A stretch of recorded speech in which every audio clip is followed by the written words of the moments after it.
All right. You're all most welcome to today's echo session. This is the 52nd session we are having, and it also happens to be the last one of the year. So thank you for moving that journey all this long up to today. And we have the very much anticipated session of the year. I think it has made so many rounds on social media. People are very eager to listen and learn about substance use, alcohol use, and all the other substances. And that's what I'll be talking about today. We already have our team here. Well, I am Lilian and Nabwire. I'm a medical doctor, and I'll be the moderator for today's session. With me, I have our esteemed speakers for the day. I have Mr. Andrew Amone Baguma. He's here with us.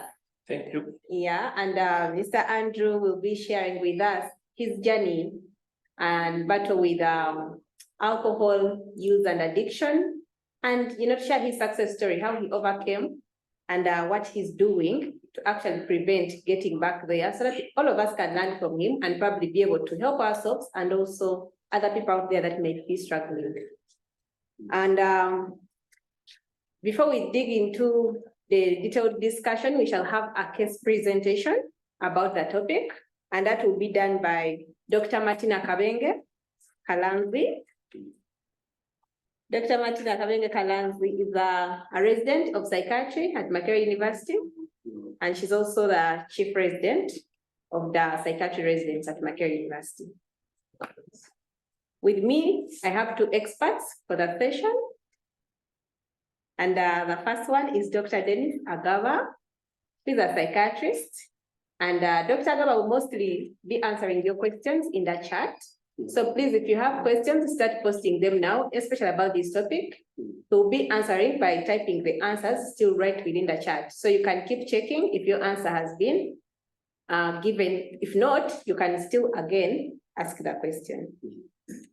And the expert that will be sharing in much detail with us or sharing the presentation is our very own Dr. Raymond Odokonyero. He's a psychiatrist. He's a senior lecturer at Makerere University. I know that many of us, including those that are online, he has been a lecturer. At least he has taught me all through medical school and even now master's. He's a seasoned public speaker. Just in case you didn't know. Yes, and he's our expert today. So thank you very much. Oh, not forgetting, we have another expert on call who is not here physically, but is attending online. And that is Mr. Thomas Walunguba, who is a principal psychiatry clinical officer at Moroto Regional Referral Hospital. He's with us, and he'll also be contributing to this discussion today. Hope we are eager to learn. And yes, before we start our discussion, we are going to post some questions on the chat. There's going to be a link on that chat. Kindly check, and then you'll be able to do what we call a pre-test. But as we wait for that link, I would like us to post what our expectations are of this session. What are you expecting to learn from today's session? If you're able to unmute, I would like just two people unmute and tell us, what are your expectations for today's session? Someone to unmute? Yes, please. Yes, please, go ahead. My expectation for today, I want to know how best are we going to fight substance use among healthcare workers, especially personally what I've witnessed in the field.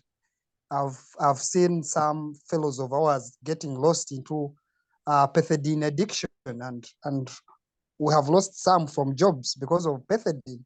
So how are we going to fight all this, especially among healthcare workers? Thank you.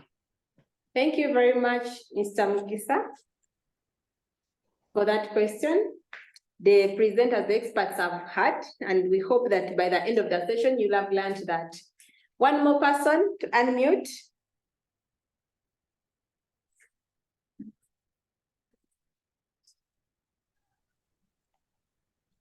Hello. Yes, please. Hello. Good afternoon, everyone. Good afternoon, Mr. Kumayo.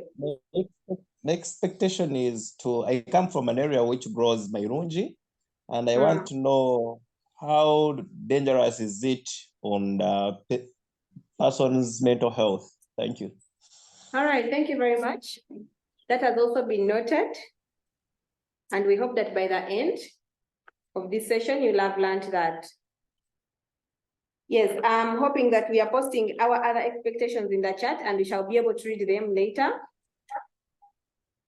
Someone here says, this is Rania Taha, says, can you discuss the approach to these patients in emergency department? That has been noted, and we hope we shall be able to answer your question. We have Mr. Logel. Mark says, help me understand how best we can manage substance-induced psychosis. That has also been noted. And then one last one. Oh, well, two more last ones. One says, how can I be able to identify a person who is a substance abuser and how best to support them? Our experts are noting this and they'll be able to respond to you. And the last one, someone, Mr. James Peter of Call, wants to learn that detoxification in drugs. Thank you very much, all of you, for the responses. And someone is requesting that you posted a link to the pre-test. It has been posted, but it will still be reposted. Yes, we are going to start our session, and that's by inviting Mr. Baguma to share with us his experience with alcohol use and how he was able to overcome alcohol addiction. Mr. Baguma, you're very much welcome. And we are very pleased to have you here today. For those that who may not know, Mr. Baguma is a tour operator and also an independent financial advisor. So after here, you can ask him about money as well. Yes, thank you very much. Thank you, Lilian. Back in 1990 is when I first started drinking. I was still in secondary school. I used to be a very active sports person. I was lucky I went to a very good school in Mukono called the Nabwire College.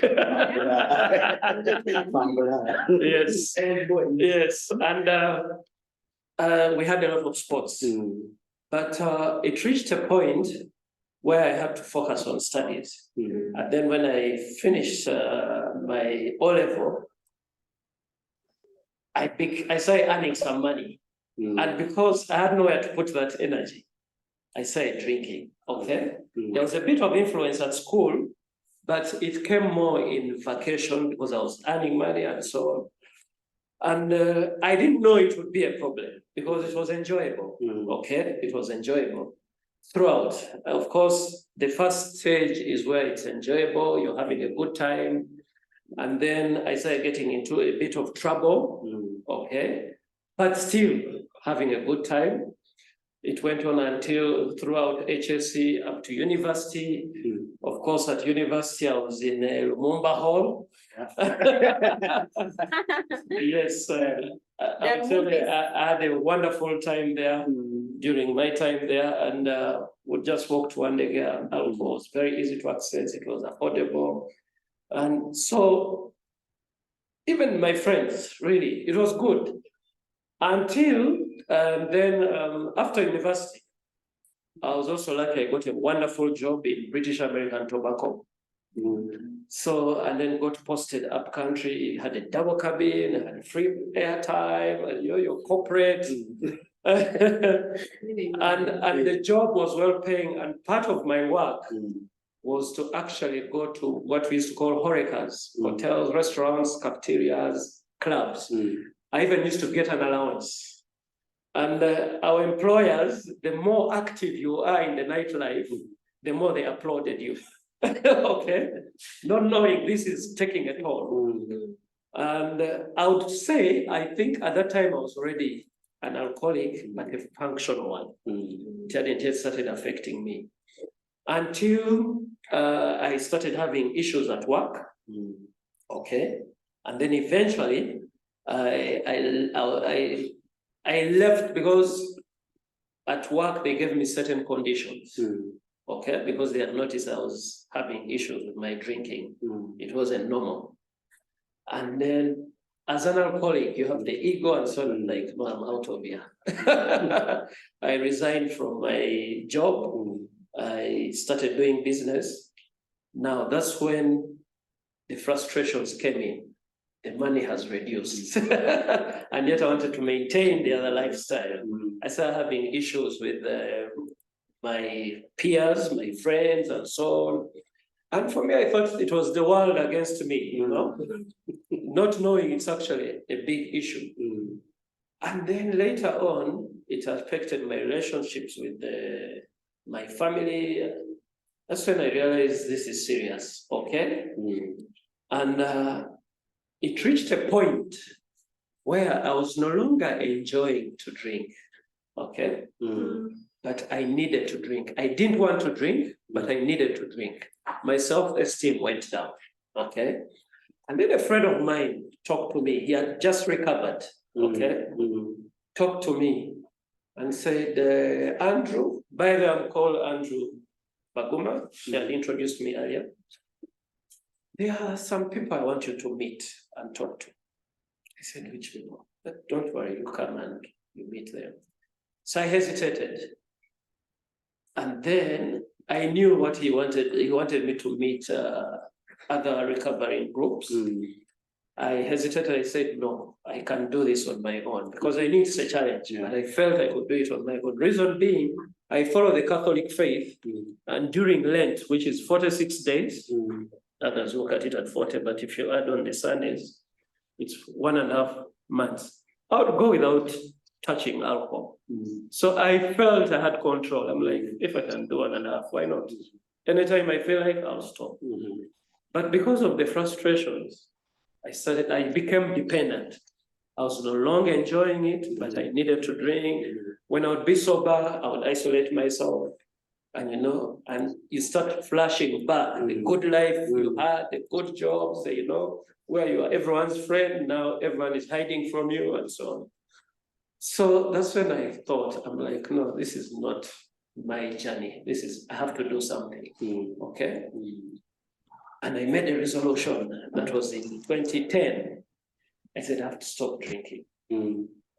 That very year I promised to drink, I got an accident. And for all the years I'd been driving up country, up to a road, I would even drive while drinking. Nothing happened. And this time in Kampala, I got an accident, and I'm like, okay. But there's something my mother, okay, she played a big role in this. And for us who have mothers, God bless them, because she never gave up like most people.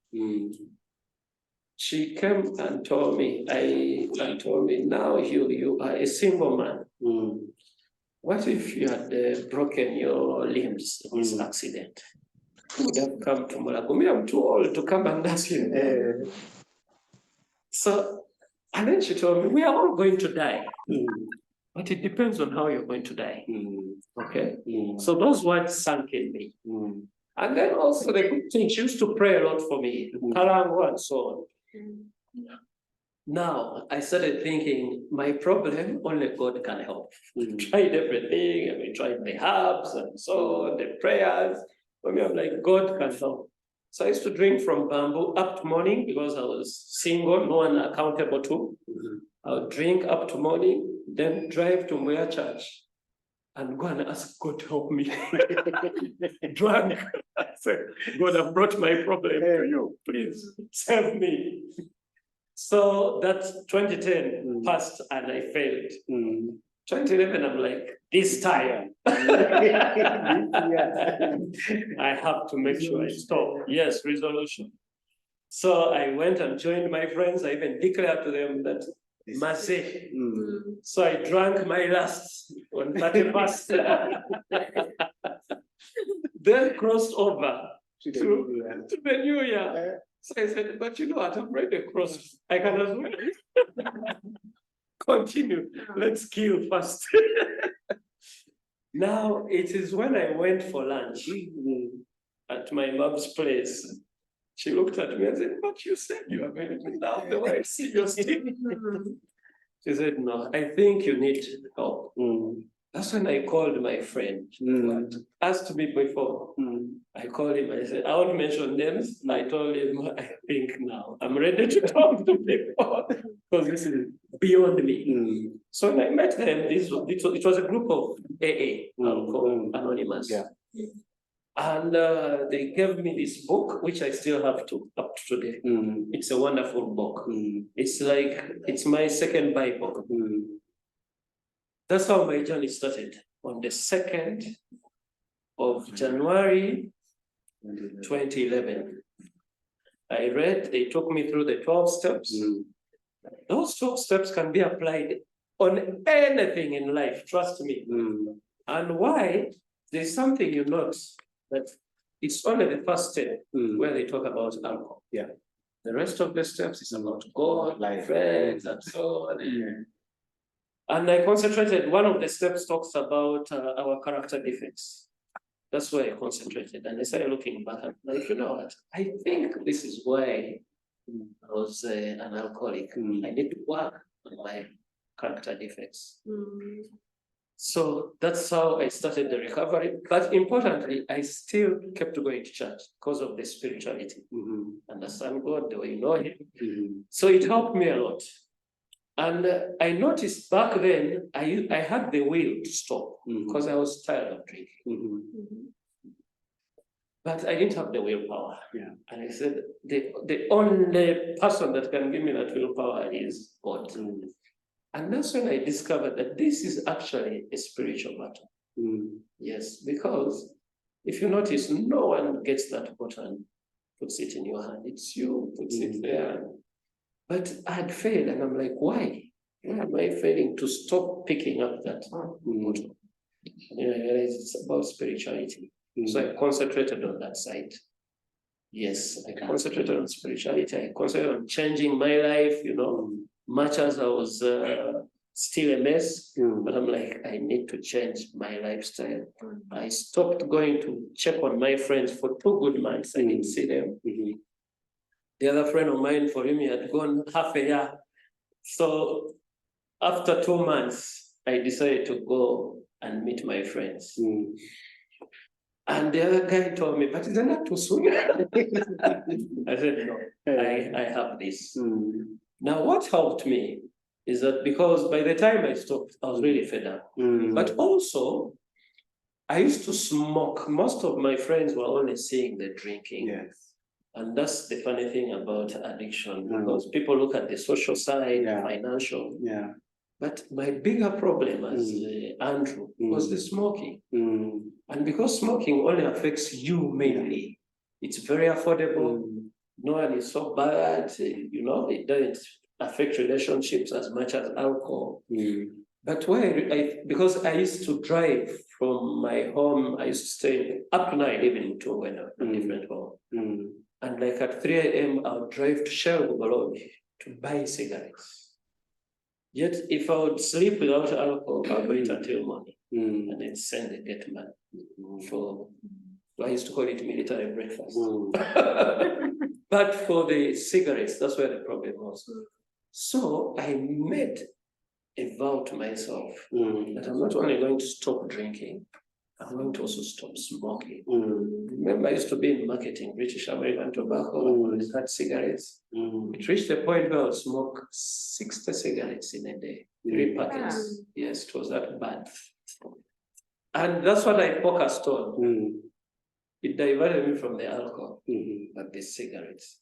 But during those 2 months, even beyond, the worst thing that used to happen were the nightmares. You're off alcohol and cigarettes, then you sleep, and then you dream that you're drunk. That is the worst thing. You would wake up like, no, not again. Then you realize, hold on, it was a dream. Yes. But still, I said, I need to do something in my sobriety. Okay. So I decided to enroll for my master's degree. Tourism. Nice. And I said, I am going to do it in a different country. And I went to Thailand. Everyone was like, what? Of all places, you're going to Thailand. Even I have a sister in UK, first was saying, no, let him come to UK so that we watch him. There he wants to go and have fun where no one can see. Even the other friend of mine who had called me months earlier said, Human, you're going to? I said, yes, let me take the war to the enemy. Those are the words I told them. Lucky enough, the university I went to was also a Catholic international university. So I went and became what they call a lector in the church. Yes. Because I knew I'm in Sin City, but it's also a very holy place. It is diverse. It's one of the most diverse cultural places you'll ever be. It has everything for everyone, the kids, the party people, the religious. So I focused on that. Okay. And that helped me a lot. Yeah, but in conclusion, I spent a few years, then came back, spent like 3 years, came back. And then there's what they call the 12th step. I started helping others. That 12th step reminds you not to drink again. So most people make that mistake. When they recover, they don't want even to talk about it. Then when they get issues, they drink again. I have 2 friends I lost, doctors, because of that. They recover, then they go back. One of them I even warned him. I told him, if you don't stop, we are going to bury you. The man died. Another one, he also died. But that's what I want to say. It's a spirit, more than anything, it's a spiritual thing. And as there's a popular saying that 1 drink is too many, 20 are too few. Yes. Once you put that 1 on your mouth, that's it. And there's nothing like, it's like, I think you guys, your medical people, diabetes, they don't tell you reduce. You have to stop sugar. And that's what alcohol is all about. Thank you very much, Mr. Waguma. Thank you. This has been a very wonderful story. I hope that someone has learned. And as Pia, we shall clap for you. And I want that. We can give a hand clap for Mr. Waguma for the far he has come. And now that he's helping others. There is a question for you on the chat. And the question is, how does one prevent relapsing when they have already recovered from the addiction? So, specific to your story, what are the things that are helping you in about 2 minutes? Okay, the first one is, I think the people around somebody trying to recover tend to make promises to them that if you stop drinking, if you stop this, we shall do this and this. So they have high expectations. It is wrong. It is never, it doesn't mean that once you stop, things will become rosy. No way. You'll go back to 0, this time you're sober. So most people relapse because they think once they stop drinking, things will be okay. No. So for me, I knew it. I knew that I'm going to take long to recover. It's not just stopping to drink, but right from my social side, my finances and so on, it will take time. So my expectations were very limited. I made sure they are low. Even when I returned, I never got a job because everyone was like, you come back here, you get a job. I came, I tried for a few months, I failed. I'm like, you know what? Maybe this is not for me, let me do my own things. So people get frustrated. Then the other one, people don't want to talk to help. The 12th step is very important. You need to keep associating yourself with the addiction because the more, like me, I used to do a lot of AA sessions in Tarika, ADU, to keep reminding myself that, hey, this problem you haven't yet fully recovered. It takes time. It takes time. Then the spirituality. You have to keep your spiritual, you know. That is some of the things. And for me, I vote to myself, I even keep telling my friends that if I ever drink again, I know I'm going to die.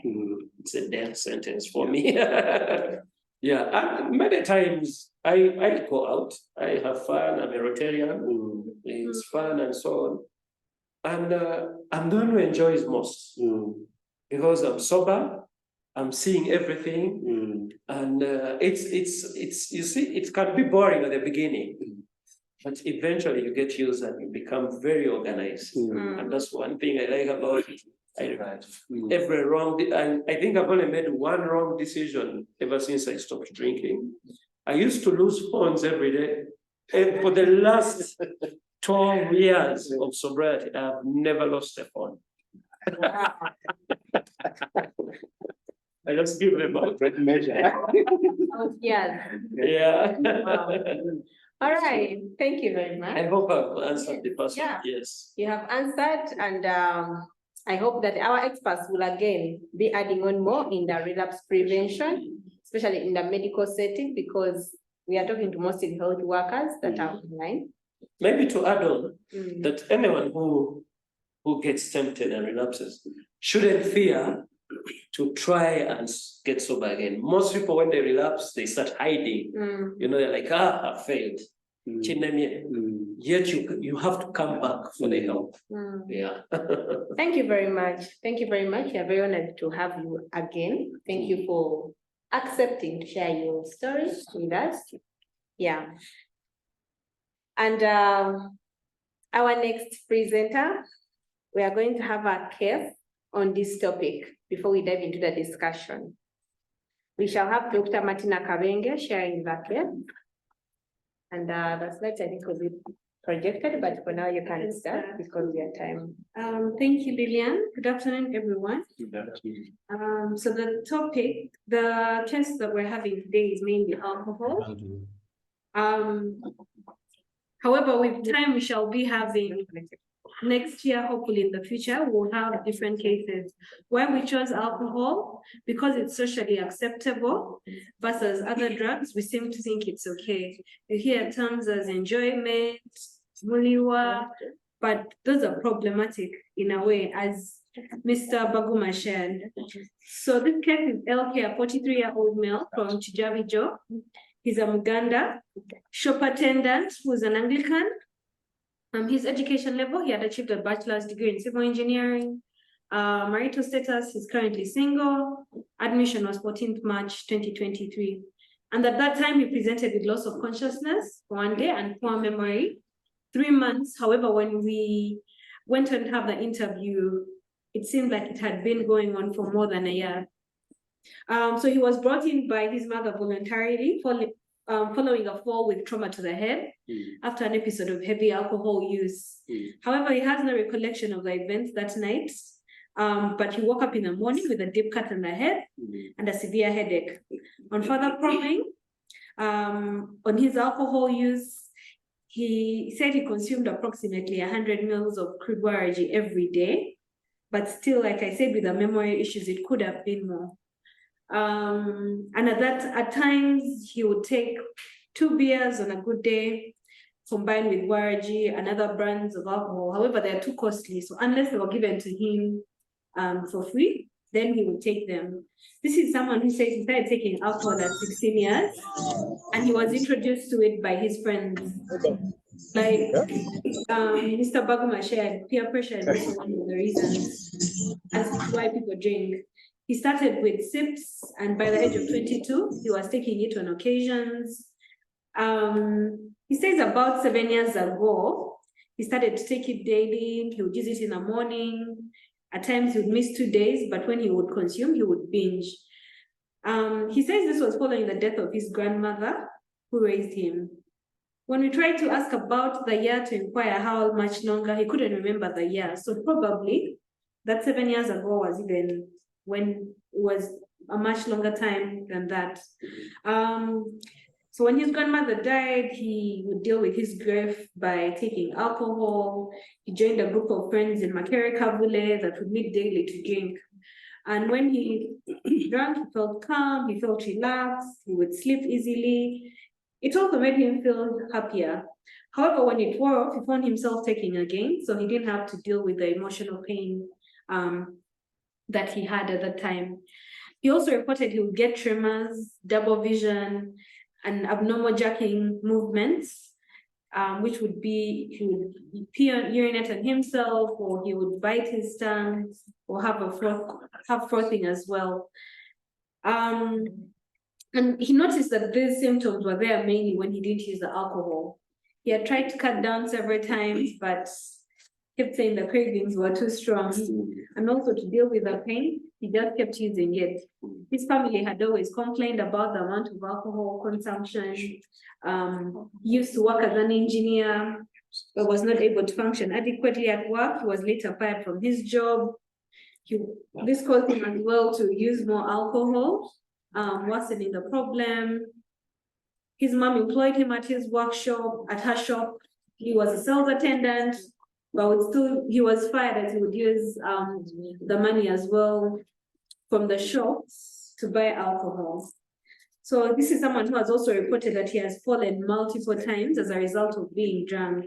So he's had multiple injury to the head.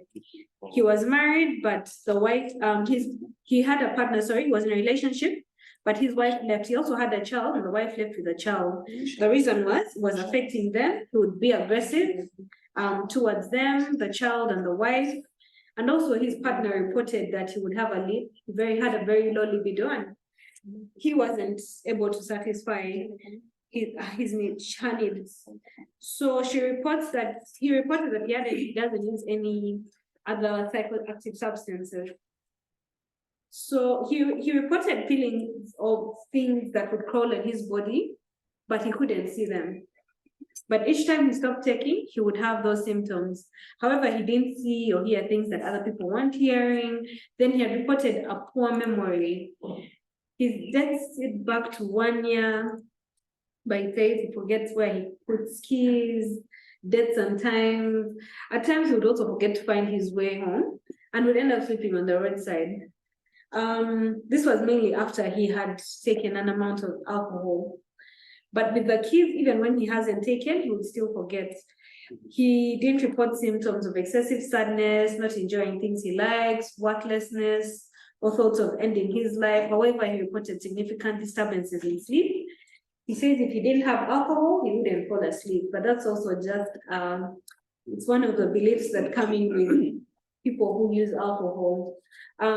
He also reported feelings of excessive worry that would be characterized with tremors and palpitations when he didn't take alcohol, so he had to use as well. He doesn't report being overly talkative, having excessive energy, having special powers when he uses or when he doesn't, and in his prior life. So for psychiatric history, this was his second admission to the hospital. He was being managed for alcohol use disorder. Last discharge had about 3 months, but he relapsed. He also has a positive family history of mental illness in the younger brother. Past medical history, he wasn't diabetic, he wasn't hypertensive, his HIV status was negative. He has a history of seizure-like movements, especially when he hasn't used alcohol within a period of 24 hours. However, he did not report history of epilepsy. Past surgical history, it was very positive for head trauma. This is someone who has fallen multiple times and has lost consciousness after his falls. Actually, the latest was a week before his admission. He had no history of blood transfusions. Family, he stays with his mother. His parents separated while he was young. He's a firstborn of 3 children with 1 child. He reports having a good relationship with both of his parents. Personal history, like we said, he had memory disturbances. He doesn't remember much about his childhood. He was a pre-bombed personality. He was a quiet person, preferred to do things by himself. He didn't like to share his problems with people. Also, work, he's currently not working. Forensic, he doesn't report any history of him having any run-ins with the law. And currently, he's not able to contribute to his home because of his financial status. So when we examined him, he was a middle-aged male. However, he looked older than his age. He was 43, but he looked 70. He had lost so much weight, he was cachexic, he had brown thin hair, he had hyperpigmented lesions on the face and scars all over his body and lips. His speech was of a normal tone and volume, however, he had an unfluent aphasia. He had a blunted affect. There were no suicidal or homicidal ideations. He had a normal thought form. However, the thought process was very slow, and he had tangentiality. Perception, there were no hallucinations or illusions. So cognition is where the problem was, significant deficits. And Dr. Raymond will go on to discuss the complications of alcohol to the brain. On cognition, he was alert and oriented in time and place and person at that time. However, when it came to testing his attention and concentration, he couldn't follow, he failed to follow through with the instruction. Even when we went from serious sevens, numbers to basic days of the week backward, he was not able to follow through and sustain concentration. The memory, the immediate was good, however, the short-term memory was poor. He couldn't remember three of the words that we had given to him. He was saying, where the meal is portion beans, he couldn't remember what he had the night before. Long term, he couldn't remember his son's name, the mother of the child's name, his primary and secondary school that he went to. We had the relatives to clarify. He couldn't remember any of that. When it came to general knowledge about independence, the date, the month of the year, he couldn't remember any of that. He had trouble recalling current affairs in the country, yet he reported he listened to radio every single day. He actually had a small radio on him. Abstract and judgment was good though. His insight was poor. He said he'd interviewed to having anything wrong with him, didn't have an alcohol problem, and his being in the hospital was accidental. So we put his stage of change at pre-contemplation. That would be discussed further as well.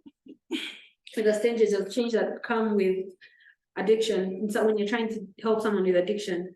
So physical exam, he had a very poor nutritional status. He was cachexic, like we had said. He had a dry skin with pitting edema grade 2. He had scars and bruises all over his body and a laceration in the posterior of his head. His blood pressure was 140/100, heart rate 98 beats per minute, and his temperature was 36.4 degrees Celsius. So we had a 43-year-old male with an alcohol use disorders, with complaints of poor memory, wounds on the head, and head injury, memory impairments, blunted affects, disturbances in his cognitive state. However, there were no perceptual disturbances. So our problem list was an alcohol use disorder at that time, occurring malnutrition, dehydration, head injury, and cognitive impairments, secondary to the heavy alcohol use. So the investigations, the CPC were normal, the renal function tests were normal, HIV was negative, the albumin and the vitamin B12 we hadn't checked what, they didn't have money to do the test at that time. His liver function tests were raised significantly, and the urine drug screen had been positive for alcohol. The MRI was requested for. We'll go through the results.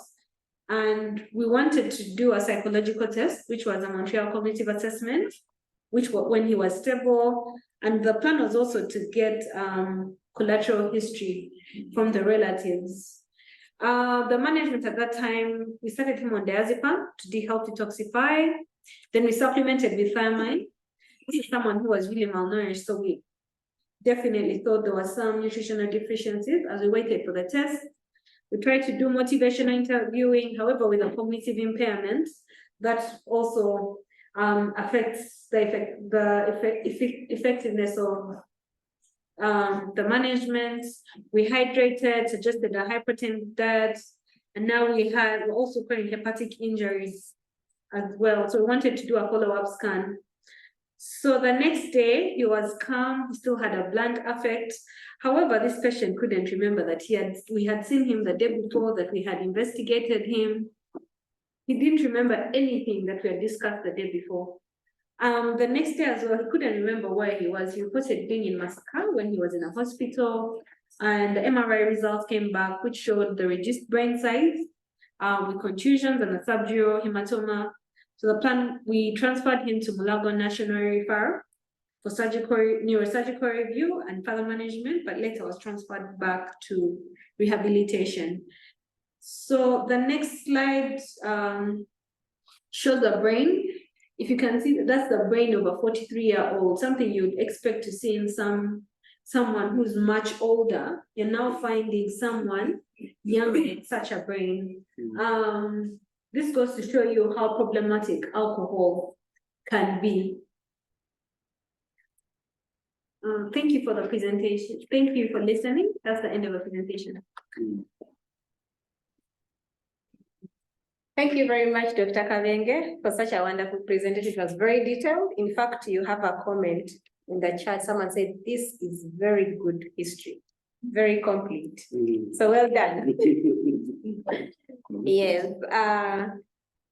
we have all listened to our case.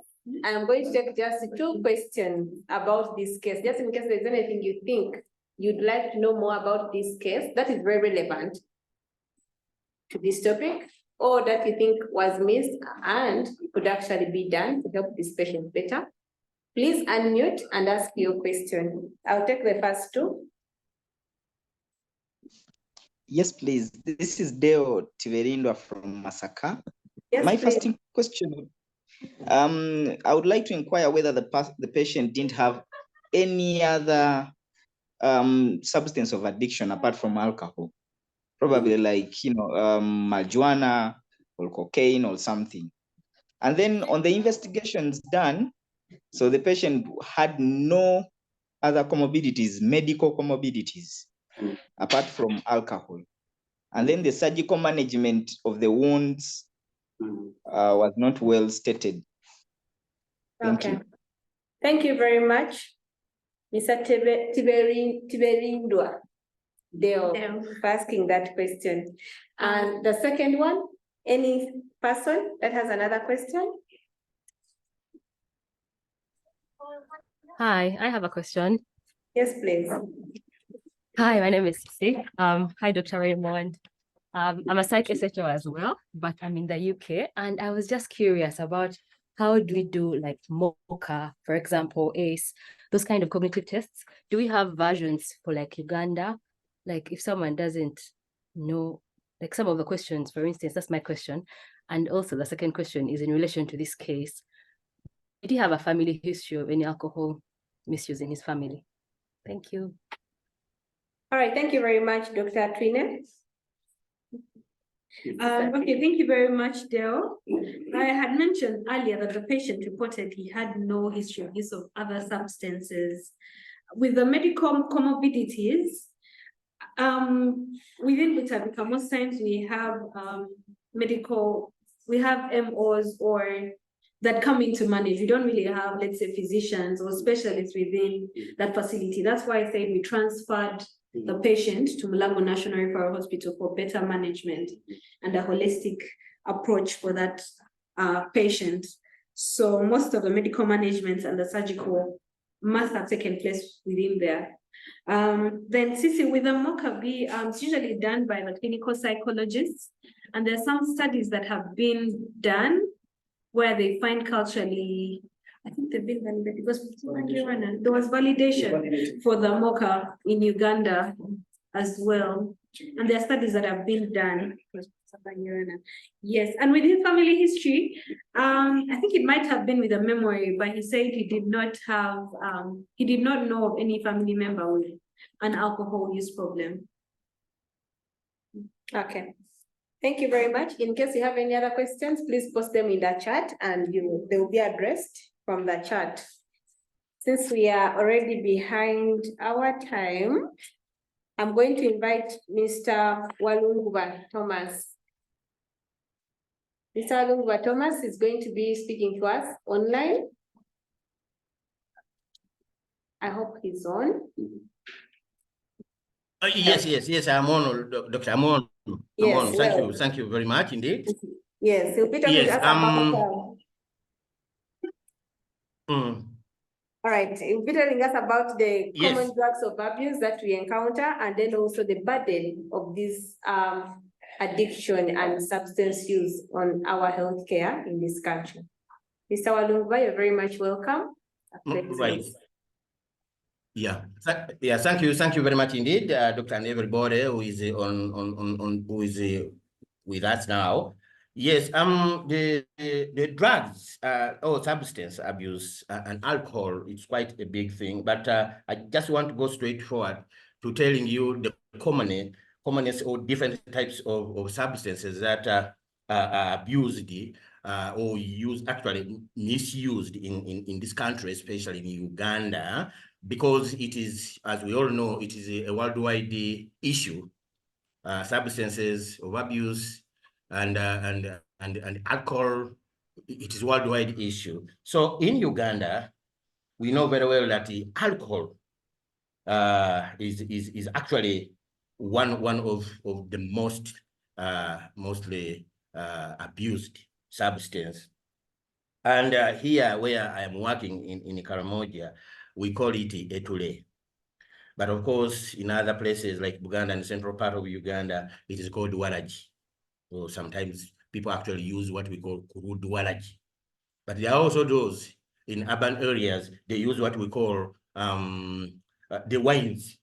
Of course, there are those wines, they have been given different names. I might not mention some of them, but we have the wines that are packed. Others are called the Empire, others are called, they are wine, something like that, baby wine, something like that, and they abuse them. But also we have what we call cannabis. Cannabis, sometimes they are given different names, others are called, they call them weedy, or njaga, but in English it is banji. Banji is also abused very much widely here in Uganda, and even the students and adolescents, they really use it, and it is very, very dangerous. There is another substance which is quite common. It is called the mairungi, but it has different names. Others call it cat. Others call it, quite cool, So mairungi is really also widely abused. But we also have substances like tobacco or cigarettes. Different types of cigarettes, of course, they have been given different names, and they have been packed in different packages. They come in different forms, and of course, to make it sweet, so that to convince the young people, but also those ones who have already been trapped or hooked, so they end up using tobacco. Tobacco, they sometimes snuffing through the nostrils. Sometimes they put it under the tongue, and it remains there. They keep on swallowing little like that. But there are those who just swallow little, and then sometimes they keep some around here. You find them with something here, and you see that that is, tobacco. It is widely abused. We have another substance which is also widely misused. It is called kuba. The younger people use it, kuba.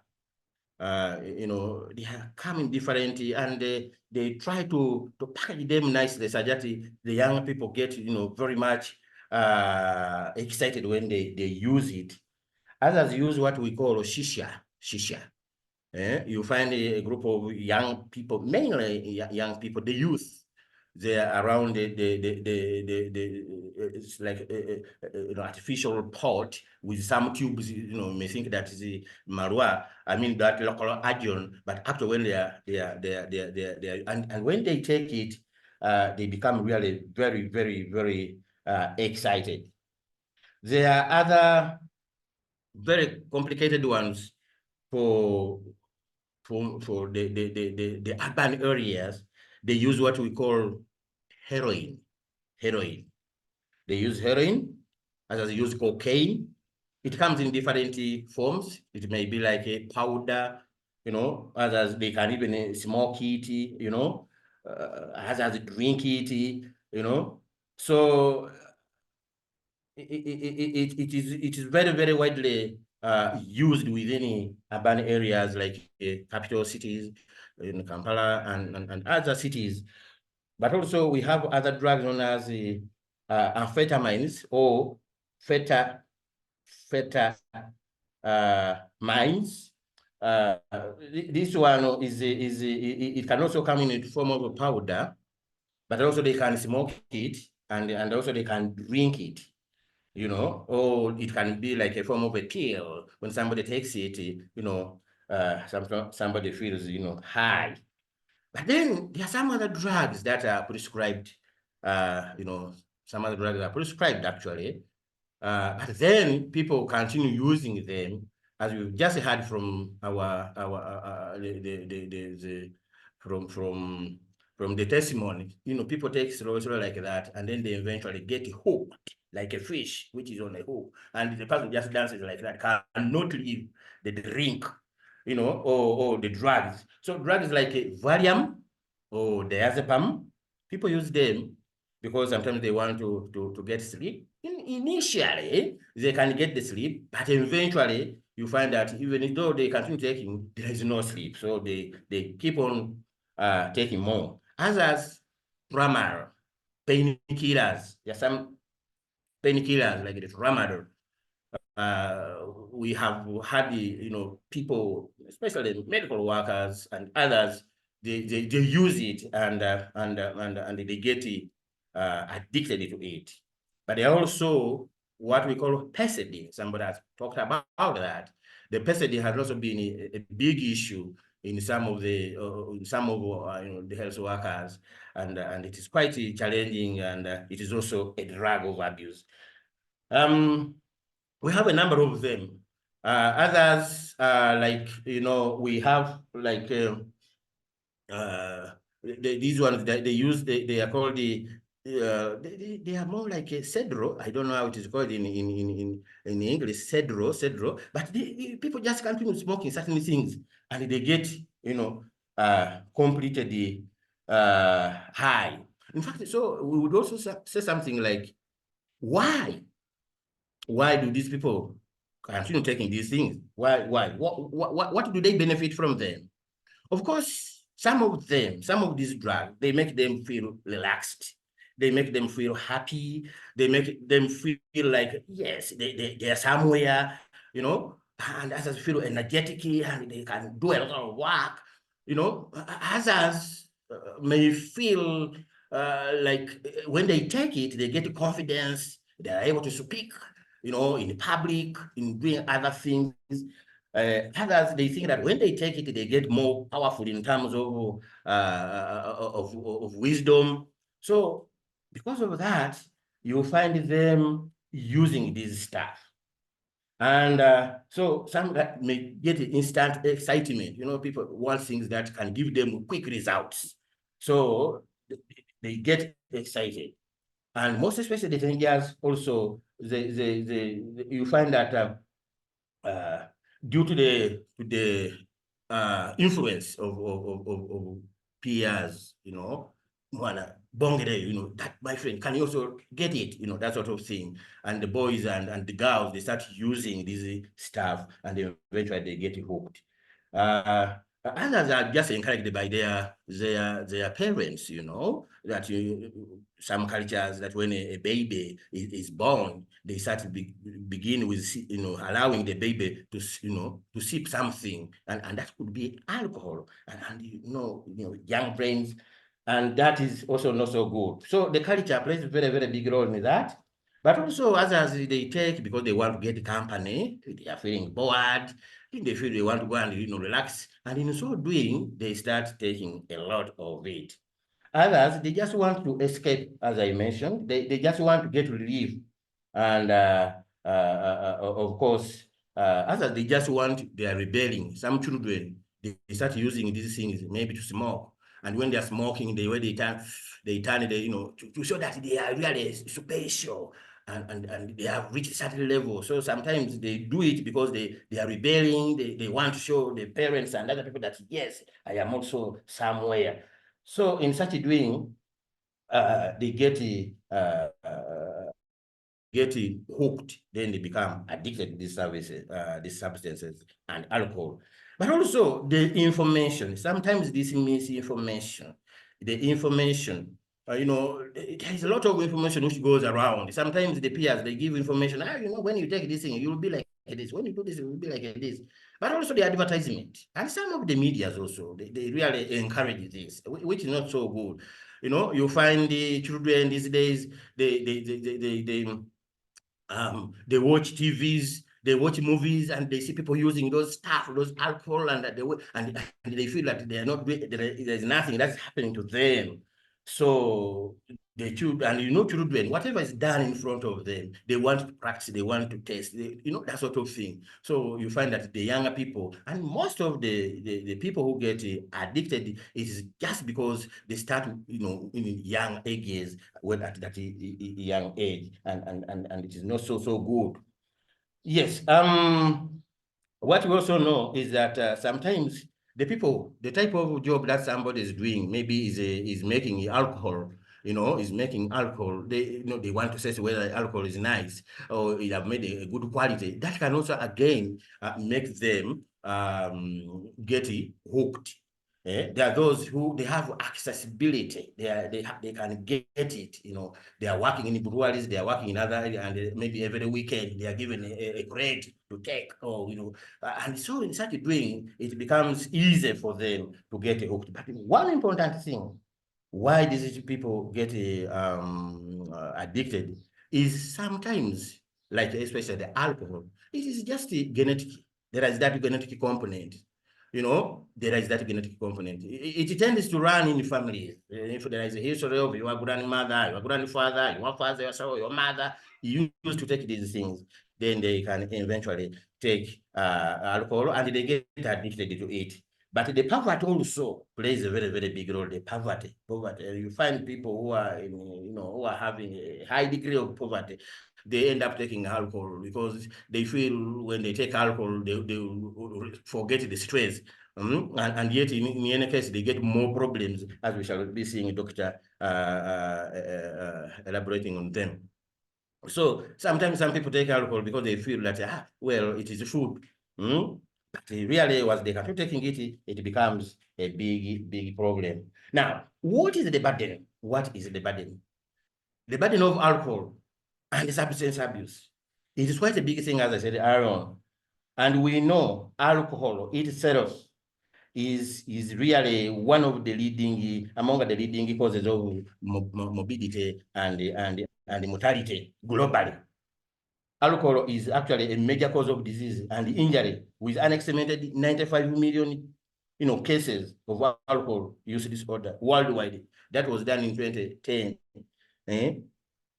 And you find that really it also poses a risk for the mental health problems and also risky for premature death. In 2014, more than 250 million people worldwide, almost a quarter billion of people between the ages of 15 and 64 years, they used what we call illicit drugs, and of whom 29 million had a drug use disorder. 12 million injected themselves with drugs, and 14 of these individuals were living with HIV. So you can see the magnitude. So it is estimated that drug-attributable diseases burden account for approximately 1.5% of the global burden of diseases overall. And substance use disorders are associated with many medical conditions that we shall be seeing, such as those infectious diseases, including hepatitis B, C, HIV, tuberculosis, and as well as many cancers, and chronic pulmonary, cardiovascular, and gastrointestinal disorders because of this alcohol and those substances. And we have also noted in the documents that COVID-19 pandemic, it has also become clear that individuals with substance use disorder are vulnerable to that novel coronavirus. Both because of the presence of other medical conditions, but also because of the difficulty of extending themselves to get the services. So they get all these challenges. So worldwide, the World Health Organization global status report that was done in 2004 stated that Uganda had one of the highest alcohol and substance use rates in the world, with almost over half of Ugandan population and aged below, as we were seeing, below 24 years. So going adults and young people, also among these ones. So a small search was done in Kampala and Wakiso by Professor Buga and others, and they indicated that 60 to 70% of the students use the illicit drugs with alcohol and cannabis taking the biggest percentages. So it is a big issue, really. It is a big issue, and we really need to see that we help the younger generation. Thank you very much. Thank you very much, Mr. Walunguba. Thank you. This was very important that you have shared globally, Africa, and even including our country, Uganda. Thank you very much. Exactly. And and also for sharing. Yes, you're welcome. The most common drugs of abuse that we have in a way that we understand them, in the language, we understand them. Thank you for simplifying. Yes, true. Thank you. All right. I'm going to allow about 2 questions from the participants. They may be having some questions for you that we shall answer really briefly because yes, our time is fast spent. I will need just 2 people to unmute and ask the question. I see we have Nabende Adam. Your hand is up, and then from there we shall have Dr. Mtunga Godfrey. So Adam Nabende, kindly unmute and ask your question.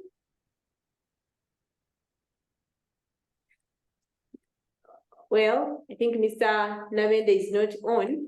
Dr. Mtunga Godfrey, kindly unmute. Are you able to hear me clearly? Yes, we can. Thank you so much, Lilian. Thank you, Minister of Health. Thank you, Seed Global, for holding this conversation. We had a similar conversation just this week. I think it was on Wednesday when we were talking about the mental health of doctors. And I'm glad that we finally get to confront the issue without shame, because this has long been an issue of shame. How do you be a doctor and you're struggling mentally or even with addictions of any nature? So I'm really glad that we are having these conversations. And my question, not to make a story, my question is, now that we realize that this is a problem, because it's a big issue, and not just alcohol, we've also had colleagues who are struggling with addiction to other drugs of abuse. What is the Minister of Health? Because I was even thinking that I'm going to have to make a write-up from the conversation we had and maybe storm the Minister of Health officers and be like, okay, now we have colleagues in the health sector who are struggling with addictions and mental health challenges. What are we doing about it? Because I think it's time for us to set up a forum, a platform, or a way where colleagues who are struggling emotionally can be assisted without shame and stigma. And so my question to you is, what shall we do? What are we doing about, what are we going to do to help our colleagues who are struggling with addiction to alcohol and other substances of abuse? Thank you. All right, thank you very much for your question. Dr. Walunguba has had, and I think other experts here will also be able to answer in addition to what he will tell us. I have another hand from Mr. Ngelese. Ngelese, kindly unmute and ask the question. Good afternoon. Thank you very much, Thomas, for the presentation. Yes. I think, especially in Africa and in Uganda, the data that we have about people who abuse. I hope I'm being heard. Am I being heard? We can hear you. We can hear you, sir. Yes, because so the data that we have should be very low that we have documented, because many of our people who abuse alcohol live in secretive places. We don't too much disclose. So I think we need also to do something about the data so that the data can really bring the right figure and the right picture of how many people are using drugs. Thank you very much. We didn't get the question very well. Could you just summarize the question or type it in the chat? Kindly tap the question in the chat just right now as Mr. Walunguba answers the first question, and then he can be able to address yours. We did not hear you clearly at the point of asking. So Mr. Walunguba, there is a question that came to you. What are we going to do to help our colleagues in the medical field that are struggling with alcohol abuse and other substances? Yeah, yes, thank you very much indeed, moderator. It is a big question because they are our colleagues and they are human beings, and as we saw that these people, they are like any other person. They can also get these problems. Now, what can we do? It is a big question. We need to support. We need to encourage. We need to give information to our colleagues so that they appreciate the dangers of substance abuse and alcohol. If possible, we could come up with support groups. They can help. And possibly not to maybe to talk to the communities, to the authorities, not to chase these people away from the work. You know, sometimes people get embarrassed, you know, but once it has become a problem, a disease, there is no way. So we need to help them. Maybe other colleagues from the ministry can add on that. All right, thank you very much, Mr. Walunguba. And the second question, we're not able to capture it. I hope that they will type, it's here in the chat. Says the data that we have seems to be, I don't know, maybe seems to be what, but since many people who are abusing do it secretly, what can we do to improve the data? I think it's meaning that the data we have may not be a true reflection of the actual problem in the community, since many people are doing it secretly without, you know, coming out in the public. So what can we do to actually improve the data so that we can have a bit more accurate data on the prevalence of these substance use and addictions? Yes.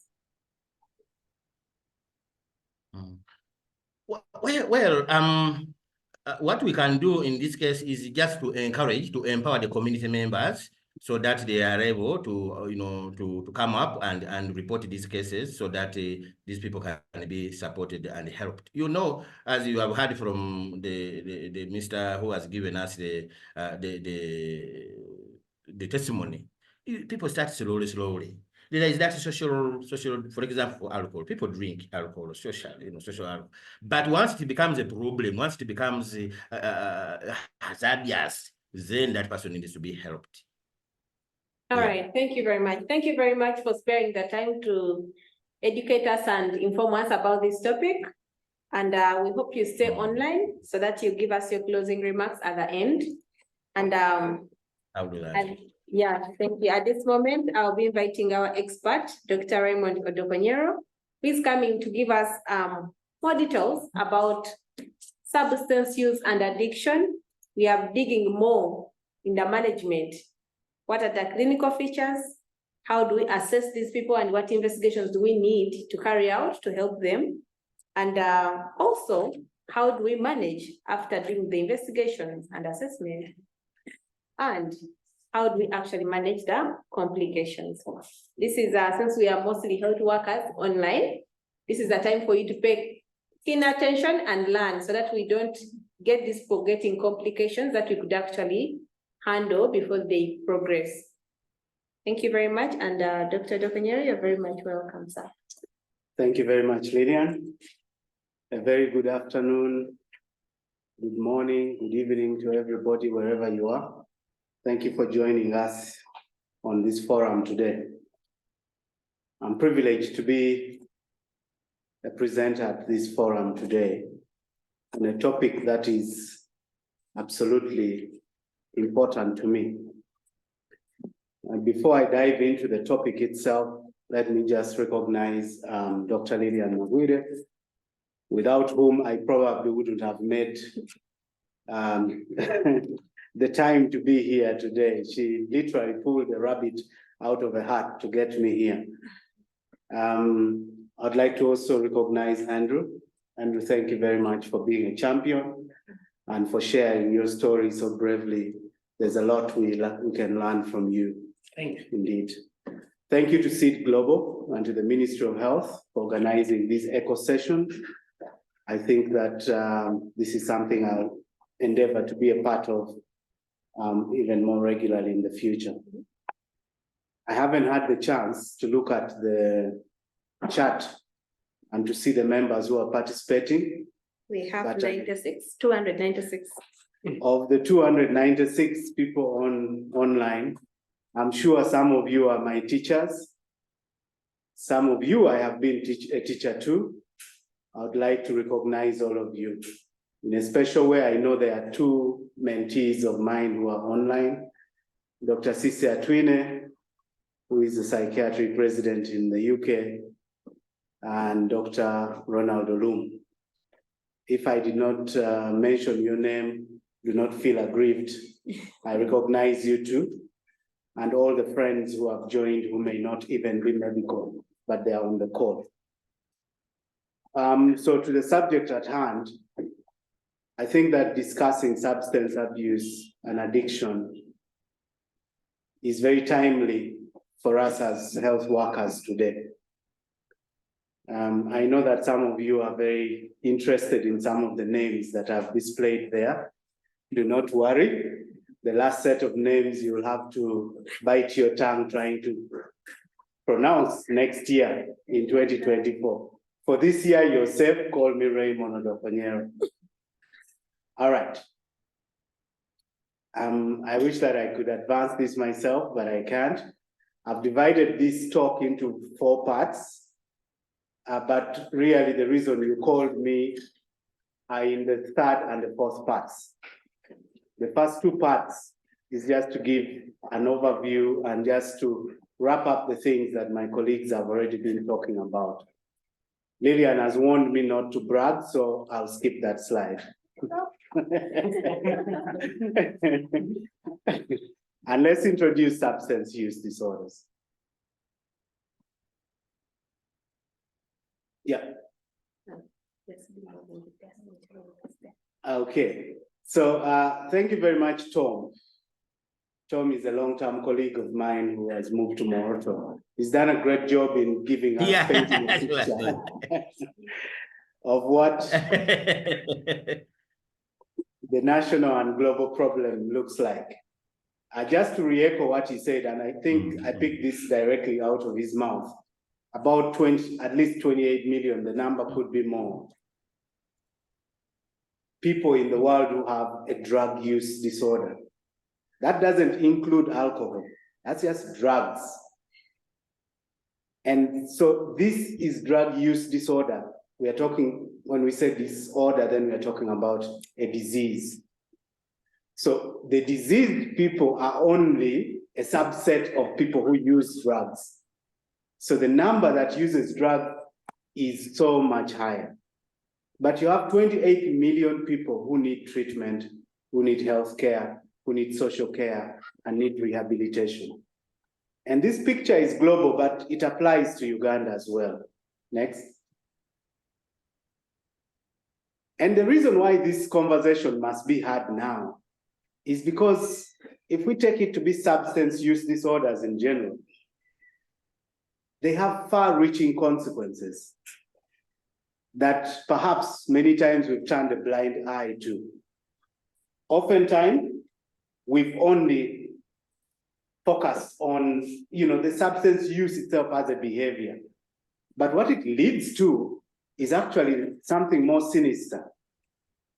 So substance use is now leading to higher rates of HIV infection, in fact, to poor adherence in HIV, higher rates of hepatitis and tuberculosis because we drink in groups, lost productivity. I think Andrew was talking to you about what it cost him, how he quit his job, and then it became very hard after that. But there are also injuries and deaths, motor accidents. Today being a Friday, tomorrow Saturday, it's coming to a festive season, we're getting more and more accidents going on. Some of it in part is because of substance use. Of course, there are overdoses and suicides and other forms of violence. And these are real issues that we must, if we do not address the root cause as substance use disorders, then we miss out. We'll continue to pump money in trying to put policemen on the road, fika salama on the road, and we miss the real issue, right? Okay, so for me, as a psychiatrist, I think I'm going the wrong way. It's coming downwards, yeah. So one of the former executives of UNODC, which is United Nations Office on Drugs and Crime, he lamented how developing countries are really a time bomb because of this unmet need for drug use prevention, treatment, care, and support. And I'm so happy that I'm talking to doctors and nurses and clinicians and people in the medical space, because this is a rallying call for you, that we've got to arm ourselves with the information and the skills that will enable us to be able to address this thing which is not addressed. So it is not addressed. Substance use disorder is not addressed in Uganda, in Africa, in sub-Saharan Africa, and other low-income countries. And it's time that we started this conversation. And this conversation starts with this term drug. So we are talking about drug use disorders, but what is a drug? A drug is so many things to so many different people. And if you talk about drugs in medicine, then it's this thing we use to help people feel better, to cure people. If we are talking about it pharmacologically, then it's something which has the potential to, change somebody's physiology. If we are talking about drugs in common usage, then we are talking about some substance which is non-medical, which we use for recreational reasons. And that's starting to talk about the things as a psychiatrist would see it. Mental health experts don't see it as just alcohol and drugs. We call this whole group of things you're calling drugs, we call them psychoactive substances. Psychoactive because they are doing something to the psyche, to the mind. So any substance which when you take changes how your mind works is a psychoactive substance. So that broadens the list that Tom gave you earlier. That list is very short. There are so many things that fit within this category. And how do they affect the brain? How do they affect the CNS, these psychoactive substances? By affecting how we feel, how we think, how we behave, and how we perceive the world around us. That is how we start to misinterpret certain things and have them scare us. Right. So Tom spoke of, the different substances, but it's maybe a little easier if we classified them. And the best form of classification of substances of abuse is to classify them based on what it is they do to the brain. So some substances, when we take them, they will excite the brain, they will activate the brain, they will rev up the brain. And those substances are called stimulants. And they include some of those examples there. I have highlighted the ones in red because they are quite common here and they're a big problem among us as medical workers.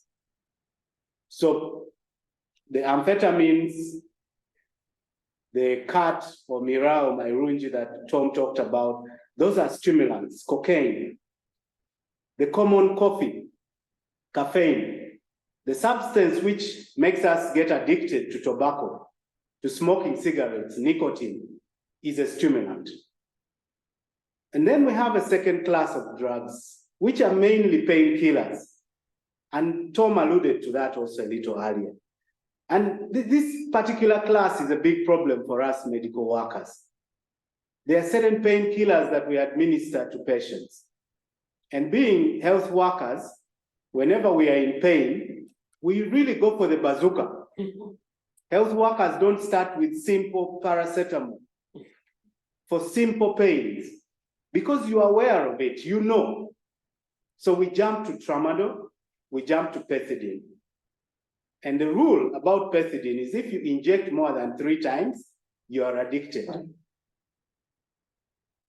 If you give it to someone more than 3 times, that's it. You've given them a disease from there on. Those opioids, there are others like heroin and morphine, which we use in the medical setting. They are also depressants, but because of their special nature, we pull them off and make them a class of their own. But otherwise, you would have seen all those under the depressant group. And the depressants definitely are the kind of substances which when you take in, it tends to slow down your central nervous system. So alcohol, the benzodiazepines, like diazepam, barbiturates, rohypnol, which is the death rep drug, those tend to slow down people and make you sleepy and things like that. And then the last class is those drugs that make you perceive the world around you differently. If time can slow down, for example, or certain colors may become a lot more vivid.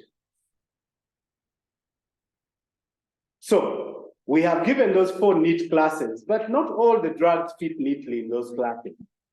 In fact, some drugs do not fit just in one category. At a certain dose, cannabis can be a depressant. At a higher dose, it becomes a hallucinogen. At a low dose, mira, is a stimulant. At high doses, it can become a hallucinogen. So are the dissociative anesthetic drugs that we use, ketamine, phencyclidine, and so on. And then, of course, we have the class of insolvent gases, which you see commonly around the border points. Children with their shirts off, and they're holding a Kabenge to their noses. All right. Now, from that class, what do we pick out of it for us as medical workers? Why is it important for us to know classes of drugs? It's important because if you know what a drug does when we take it in, then you also now know exactly what it will do when you don't have it. We call that the teeter-totter principle. So if the drug is a stimulant, in the withdrawal phase, don't look for stimulant effects. Look for depression, because then it does the exact opposite of what it did to your brain in withdrawal, and so on and so forth. You can move down that whole list. If it is a depressant, then you know, like alcohol, when you take it in the withdrawal phase, instead you get a little bit active. You get anxious, restless, and that kind of thing. So I thought we would revisit that just to give you an idea that there are many routes of administration, different routes deliver the substance, different rates. If you smoke something, that is the fastest way to get the substance into your brain. And that means anything smoked is slightly more addictive than others. And of course, the ones that we inject ourselves, we follow on and so on and so forth. So I'll not take much time there, but these slides you'll be able to get. I would have gone into some of the science of addiction, but I see very angry looks from Lilian. So I am going to have to skip part 2 and take you guys to part 3. But I'm sure these slides get shared. But this particular subsection was talking about really introducing you to the terminology of addiction and the things to look out for when you're speaking addiction. So terms like tolerance, like psychological cravings, and withdrawal. And I remember my champion here talking about having to wake up at 3 a.m. to go and buy cigarettes.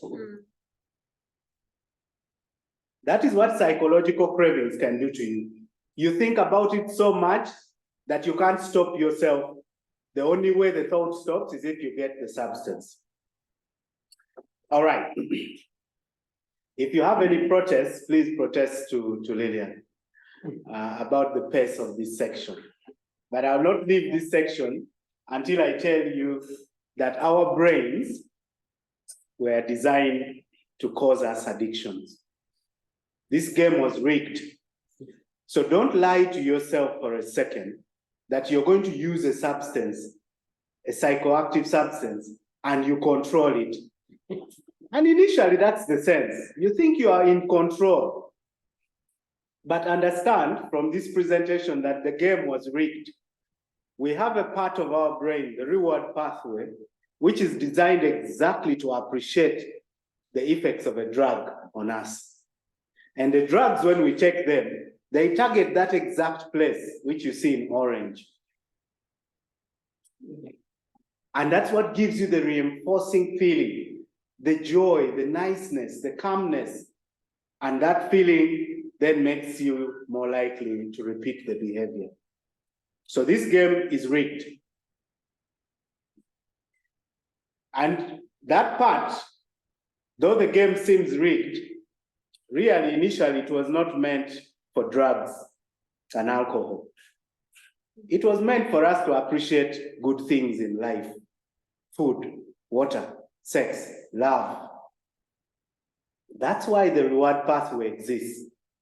And when we get these things we call natural rewards, they excite that part of the brain and makes the brain release a certain nice chemical called dopamine. And we feel great. And you can see how much dopamine those natural rewards can excite. Food can excite up to 150%. Sex can excite up to 200% or thereabouts. But when we get these psychoactive substances, then the excitement is different. It's more, it's huge.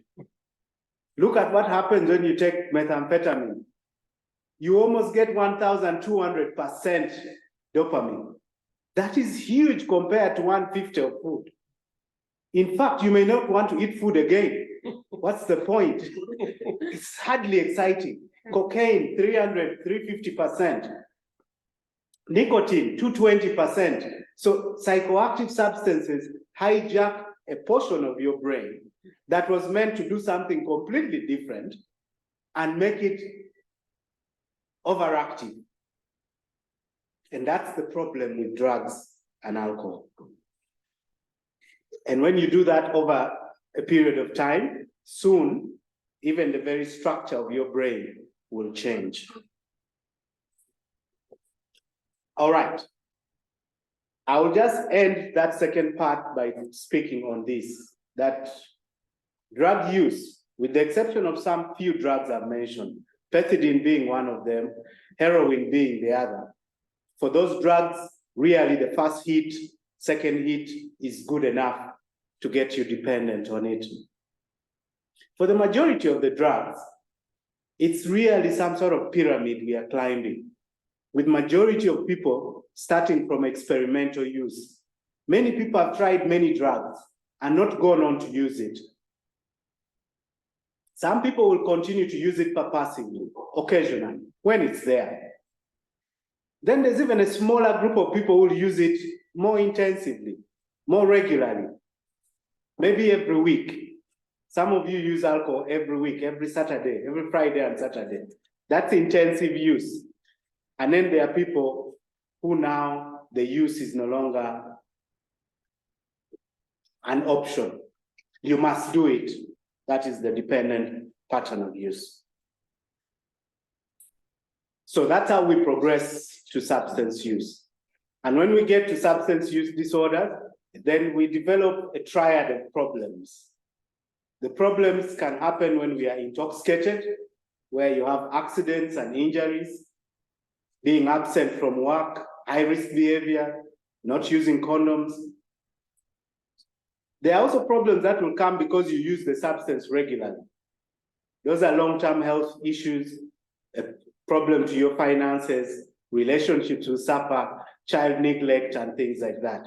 Those will happen because you have a certain pattern to your use. The ones for intoxication will happen because you're drunk or you're high on the substance. And then the last triad of problems will happen when we are dependent on the substance. That's where now we have no control. And our behavior is drug-centered. And we get sick if we don't use the substance and develop other health problems as well. All right. So, how do we deal with this issue of drug use? And I'm going to ask my chair to allow me in the few minutes left to go through this section as well. So for the assessment and management, really, for us as health workers, we must understand that treatment doesn't start by giving a drug. In fact, for me, the most important message for this talk today is let's just first of all learn to ask. We are not asking. We're not asking our friends.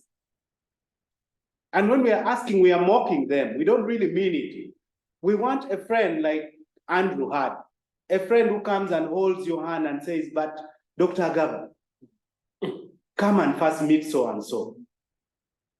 We doctors and nurses and other cadres of health workers, we are really harshest on ourselves because we are so used to caring for others that we forget to care about us and about our colleagues. Maybe this should be really the point of this presentation, that we care for one another. We care enough to ask. So when we ask, we are doing something called screening.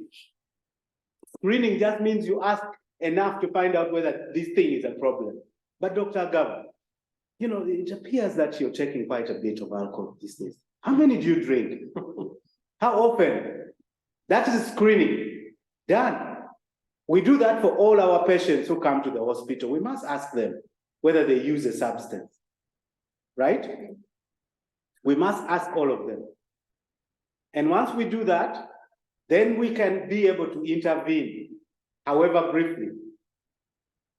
Research shows that if you talk to somebody who uses a substance for even 5 minutes, it reduces the amount of substances they take. So it's great. We have the opportunity to intervene, whether we are substance use experts or not, whether we are mental health experts or not. It takes nothing for you to listen to a colleague. 5 minutes. Make it a habit that you'll ask one another and listen to each other for 5 minutes. We lost the projection, but you will see in your slides that after screening, then you can be able to categorize people, whether they are low risk, moderate, or high. And therefore, our management then targets that risk level. Lilian, allow me to jump a number of these things and speak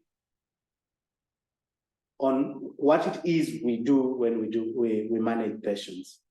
The first thing, once you've done the pre-treatment, you've assessed, you've done your brief interventions.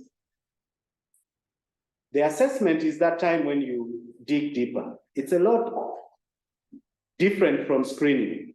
Screening is asking 1 or 2 questions. If they pass those 1 or 2 questions, then you can send them to someone for assessment. And that assessment requires that you now dig deep. You now ask questions. You now do the clinical interview and talk to them and ask for collateral history. Talk to their friends, their family, their employers, and other referral sources. Now, when you do that, you're now doing assessment. And that assessment is what will then lead you to what we are going to get to, which is the management.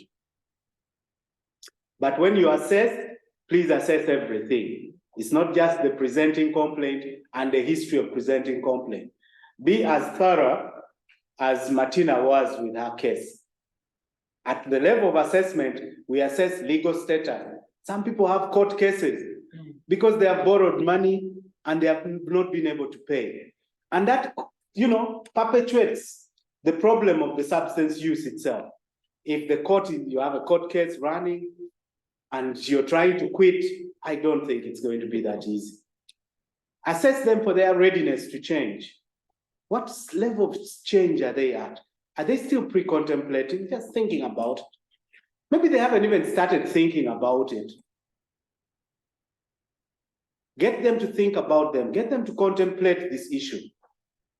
Prepare them for some action and then maintain. So you're assessing for where your client is, and that will determine what you will help them with.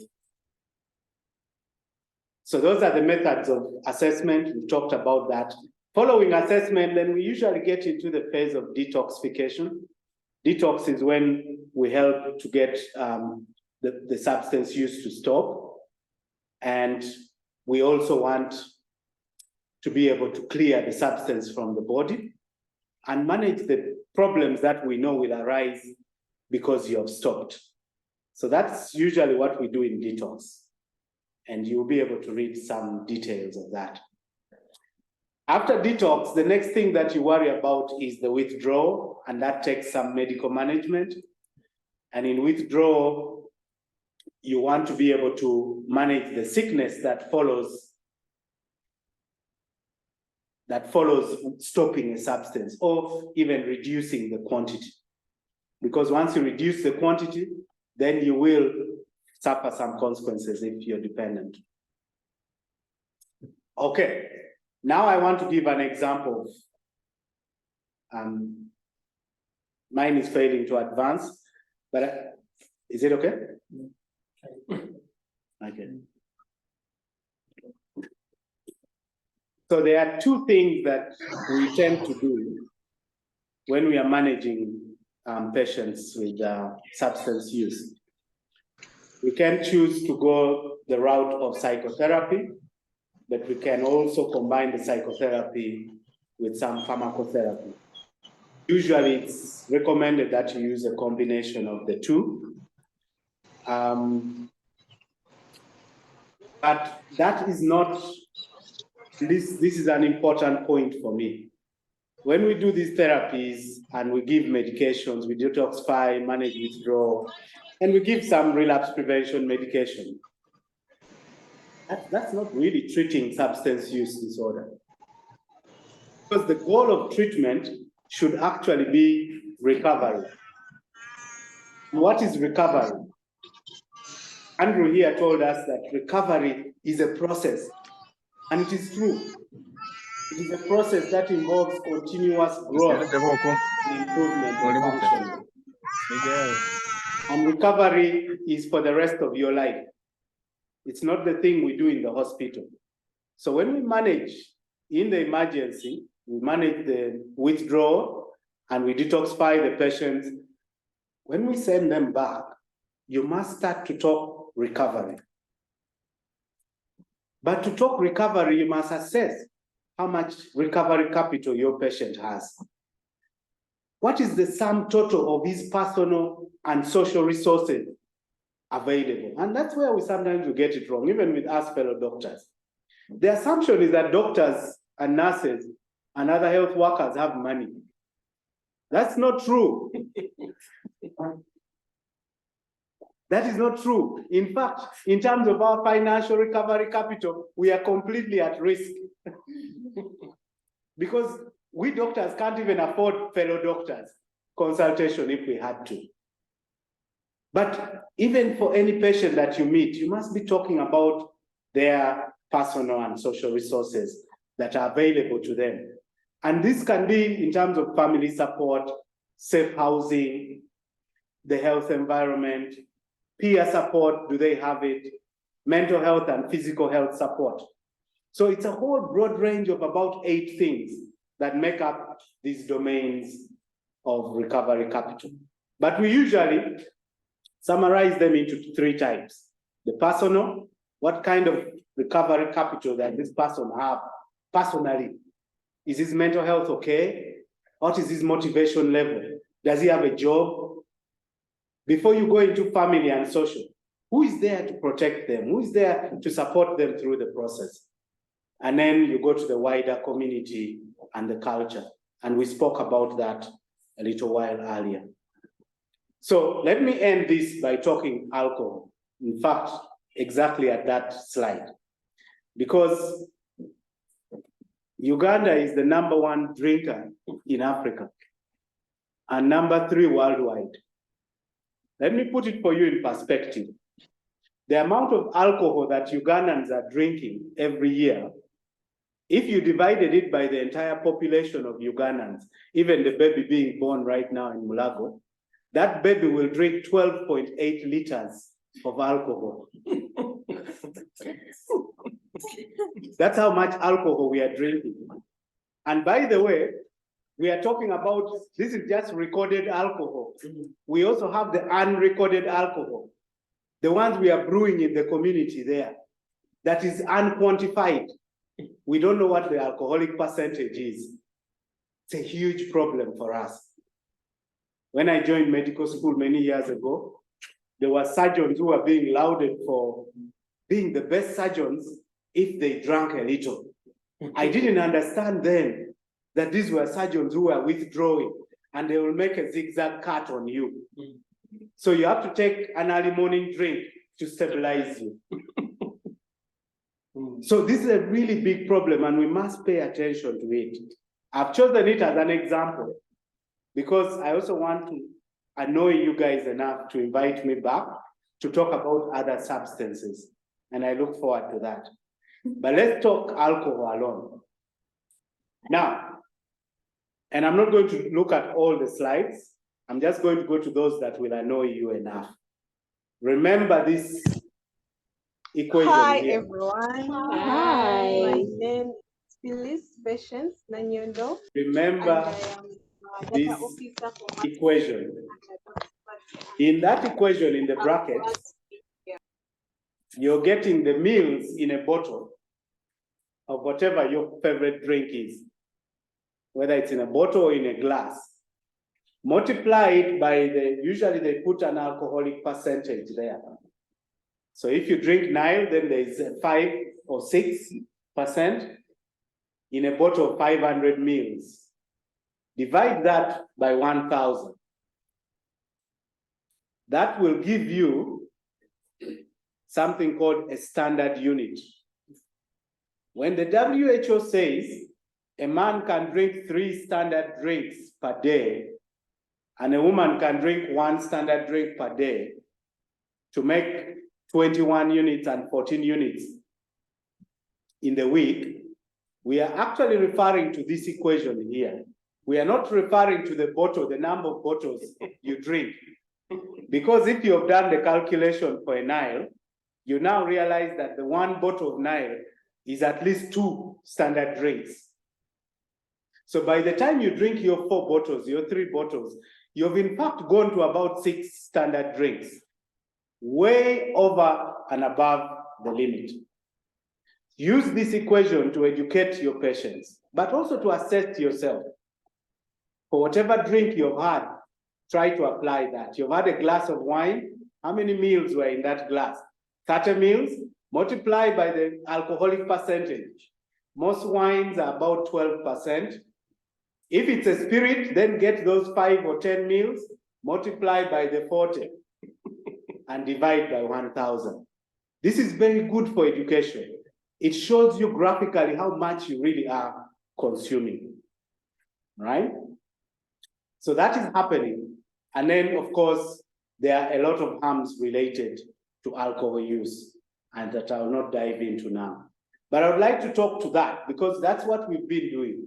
That measure there that we are counting, 2, 4, more than 4. These are standard units, standard drinks. Now, the risky or what we call harmful use and dependent use is what you see in the red. This is now based on the standard unit. So most of us are actually drinking very hazardously. We are in the red zone. While we are saying, I'm a social drinker, you are not. First calculate your standard units. All right, I see that my moderator is very restless now.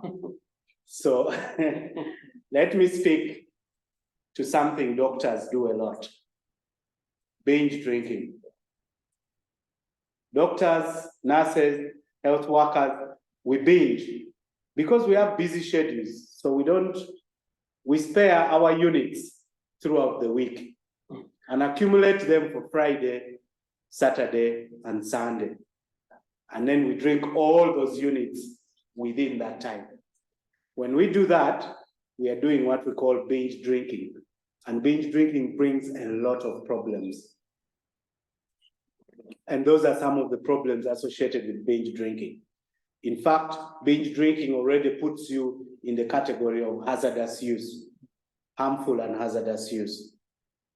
So these are things that we have to know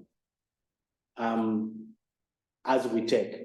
But also inform yourself about some of the harms related with high-risk alcohol use, the orange and the red zones, because your interventions will spare the individual of all these consequences of drinking in those patterns: heart-related problems, hypertension, strokes, cardiomyopathies. These happen because of harmful and hazardous use, the orange and the yellow zones of your risk assessment. But there are many other things. We've seen people coming with impotence, with liver cirrhosis, with breast cancer. In fact, the list of consequences of alcohol alone, we cannot exhaust them. There are too many.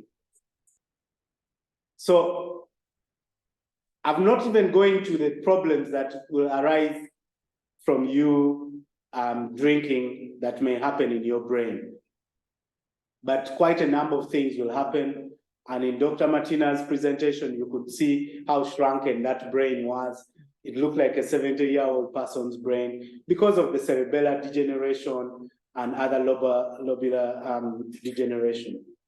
But it will lead to further problems like dementia as well. So now let's treat alcohol alone. Start by screening and assess the individual. Once you have assessed the individual, then every individual should have an individualized intervention. In addiction management, there is no such thing as one size fits all. Everybody has a different goal for treatment.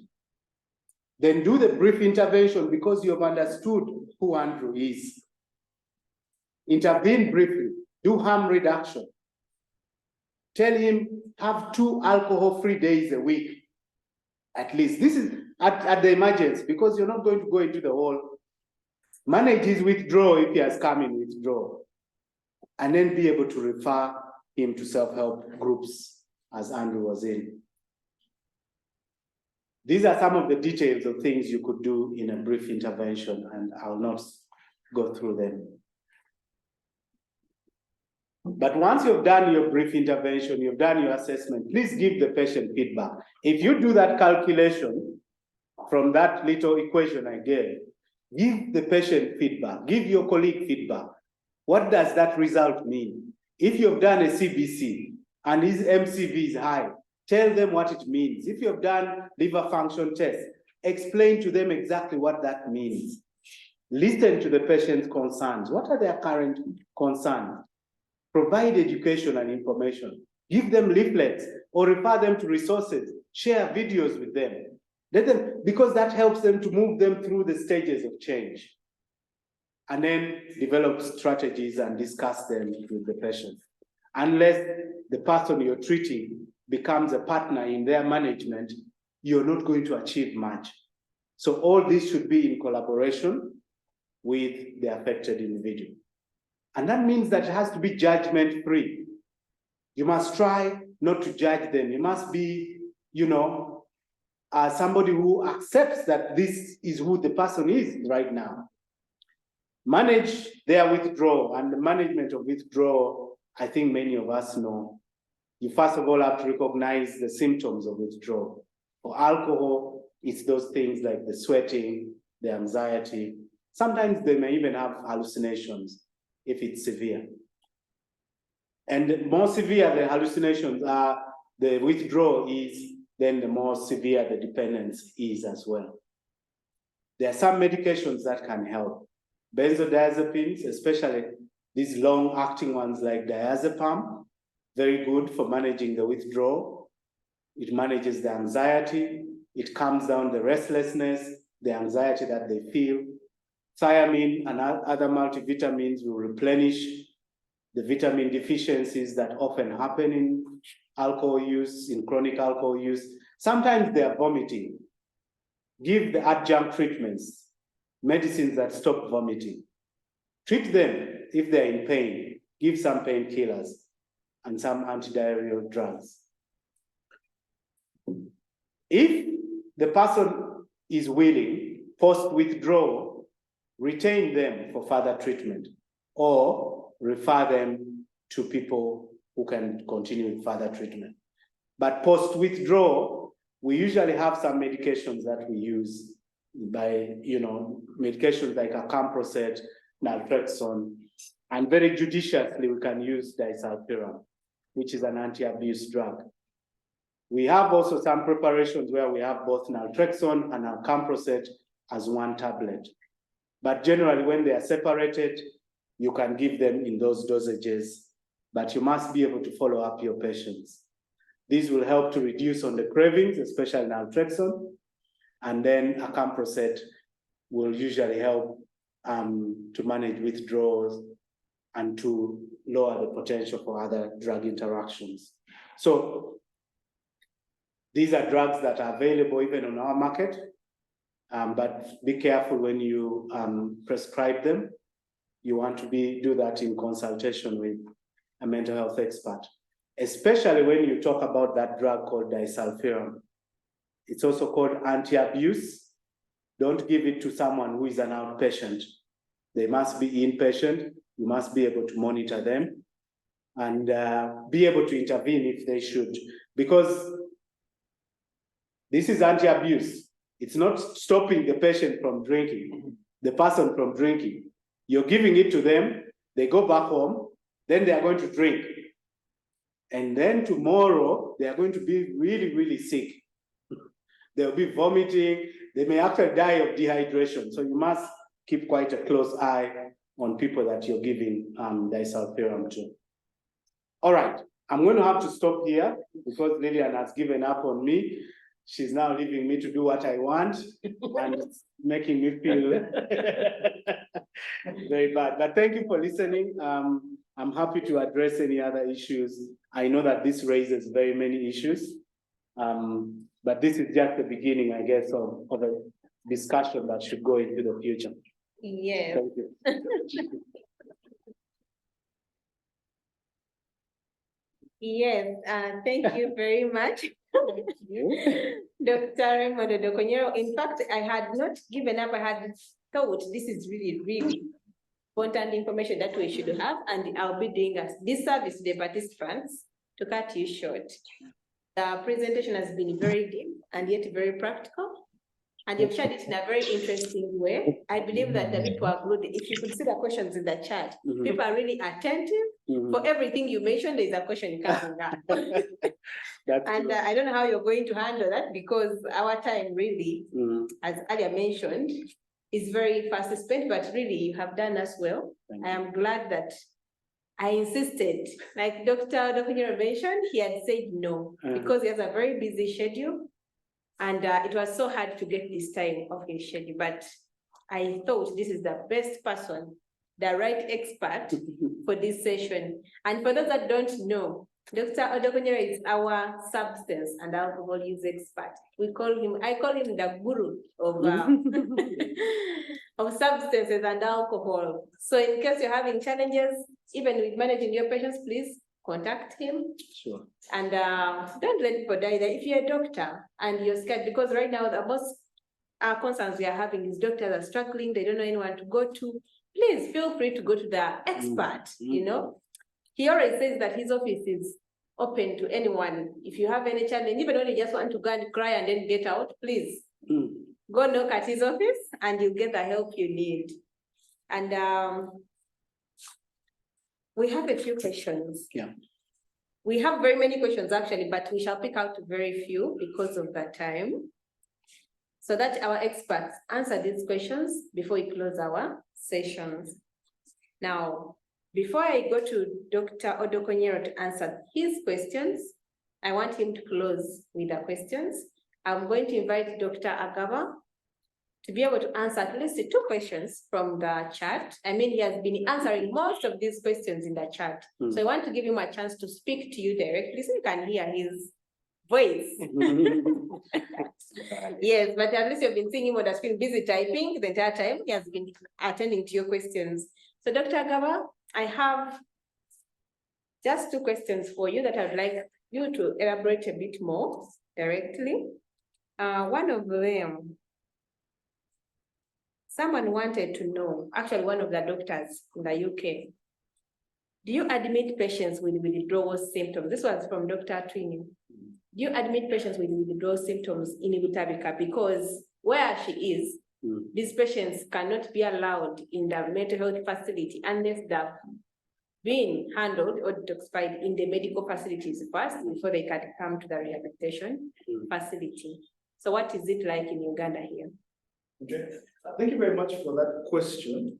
And at Butarika, we actually will admit patients who have the withdrawal symptoms and actually detoxify them. So that's part of our protocol for all the patients that have substance use disorders. And like we mentioned, as was earlier elaborated, many times they will have the withdrawal symptoms. It's one of the core criteria for someone to actually have, to meet the criteria of a substance use disorder, you must have withdrawal symptoms and tolerance and also psychological cravings as well mentioned. So someone who has withdrawal symptoms qualifies to actually need treatment, and in Butabika, they will be admitted, they will receive the detoxification that they need. So the answer to that is a very quick yes. Thank you. Yes, the other question is the doctors and nurses on this platform would like to know what are the relapse prevention techniques, because patients are coming in and then they are treated and they relapse.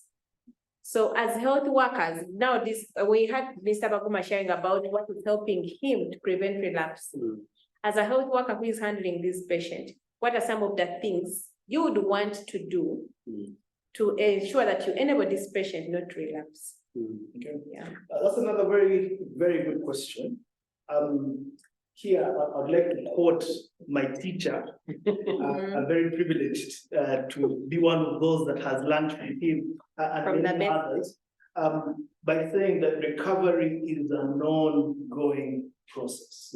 It's a process that we are on really for the long term. Yeah, so it's not something that ends after detoxification. Oftentimes, what we think is after this person has been detoxified, then this person has recovered. But recovery is an ongoing process. And therefore, it's important for those people who've been diagnosed with these substance use disorders to undergo the complete rehabilitation that is necessary, which is, as we know, we manage in a biopsychosocial way. We not only give the medications, but they need to attend the psychotherapy, they need to attend the AA sessions, which are very helpful, the 12-step program, which was mentioned earlier. These are going to support these people to actually be able to progress on their recovery journey. So being part of an AA is one of those very good recovery program. Attending psychotherapy sessions, the complete course of the psychotherapy sessions is very important. Empowering clients with the information. That's what my teacher mentioned. It's important for us to educate our patients. That information gives them the strength to actually be able to continuously pick themselves up. As mentioned, part of the cycle of change actually has relapse. And majority of people who have a substance use disorder will relapse in the course of their recovery. When that happens, they should know that because of relapse does not mean that's the end of my journey. It's part of the journey, and they should be able to come back and to start afresh and to begin again. So that information, that just because they relapsed, does not mean that this is the end. The approach for me is actually going to be able to encourage them to keep coming back, keep receiving the help and continue on their recovery journey. As mentioned, the journey to recovery is a long-term, it's a chronic journey, and that's something that I have to continue to partake of. Thank you very much. Yes, thank you very much, Dr. Agaba. That has been elaborative. I'd like to respond verbally to one of the questions in the chat, just to give a bit more emphasis. Benjamin asked, how best can you ask if someone takes substances or not? And he says, some people always have the answer, I don't take substances, but in actual sense, they use them outside the facility. This is something that happens often, which is the denial. Many people are actually going to be in denial. And this is fueled especially by the stigma, the social stigma that comes up when patients are actually using the substance, especially among healthcare workers. Because of the type of work that we do, we tend to face self and also social stigma. Someone is actually using the substances, but they fear to be judged. When you ask, they think that it's actually something that we're being judgmental to them. So I'll say, as you're asking the questions, as again my teacher has taught me, it's important that this is non-judgmental. You're asking in order to be able to help them. So it should be non-judgmental. Oftentimes, even when they are in denial, still proceed to give them the relevant information. Okay, to use Mr. Baguma's example, his friend did not cease to give him the information, even if he was not willing at the time to actually seek the help. Okay, so even if this person who you know is using the substances continues to deny, please go ahead and give the information. Please go ahead and give the information. Eventually, that information will come in handy when they reach the contemplative stage or the motivational stage to actually now come and seek help. So just because they deny doesn't mean we should withhold the information that we have. So we should continue to preach and speak to people about substances and about their harmful effects.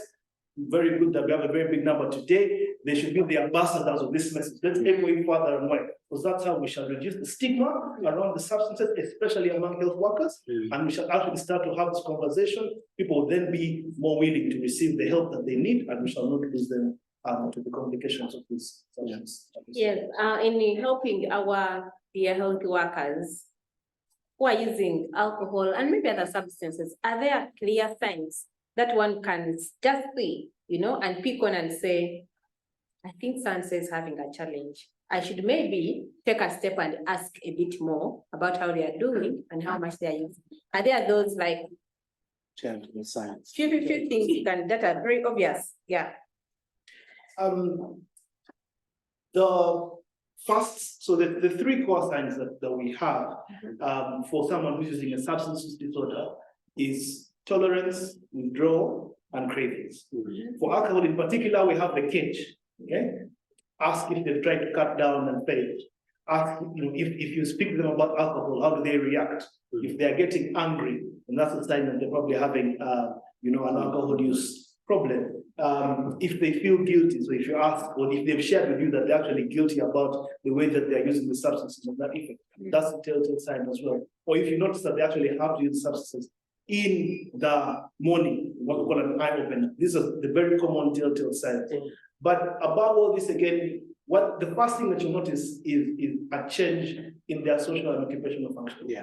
That's usually the first thing that will tell you. And so if you have a colleague who has always shown up to work on time and has been very good with their work, and you notice that there's been a change in how they work, their quality of work seems to be depreciating with their surgeon, and you notice that their incisions are beginning to zigzag. And so that's what we call an impact to their social and occupational functioning. That usually should be the first question mark that can actually draw you in to ask the question. All right, thank you very much, Dr. Agaba.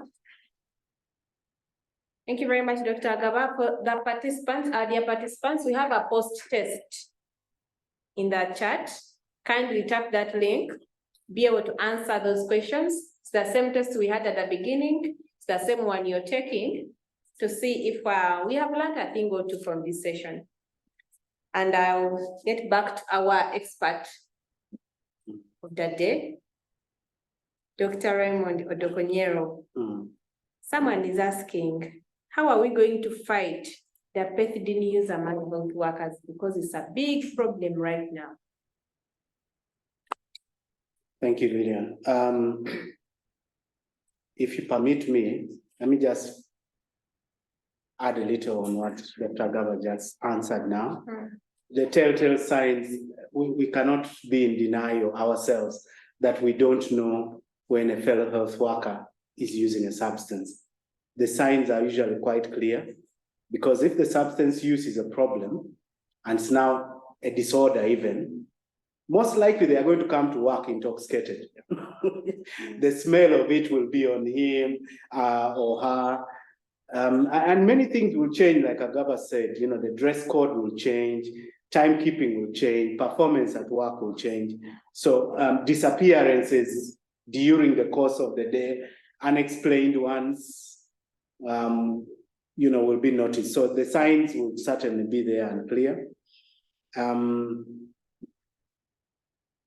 With regard to that question on denial, I think love and genuine care is the key ingredient.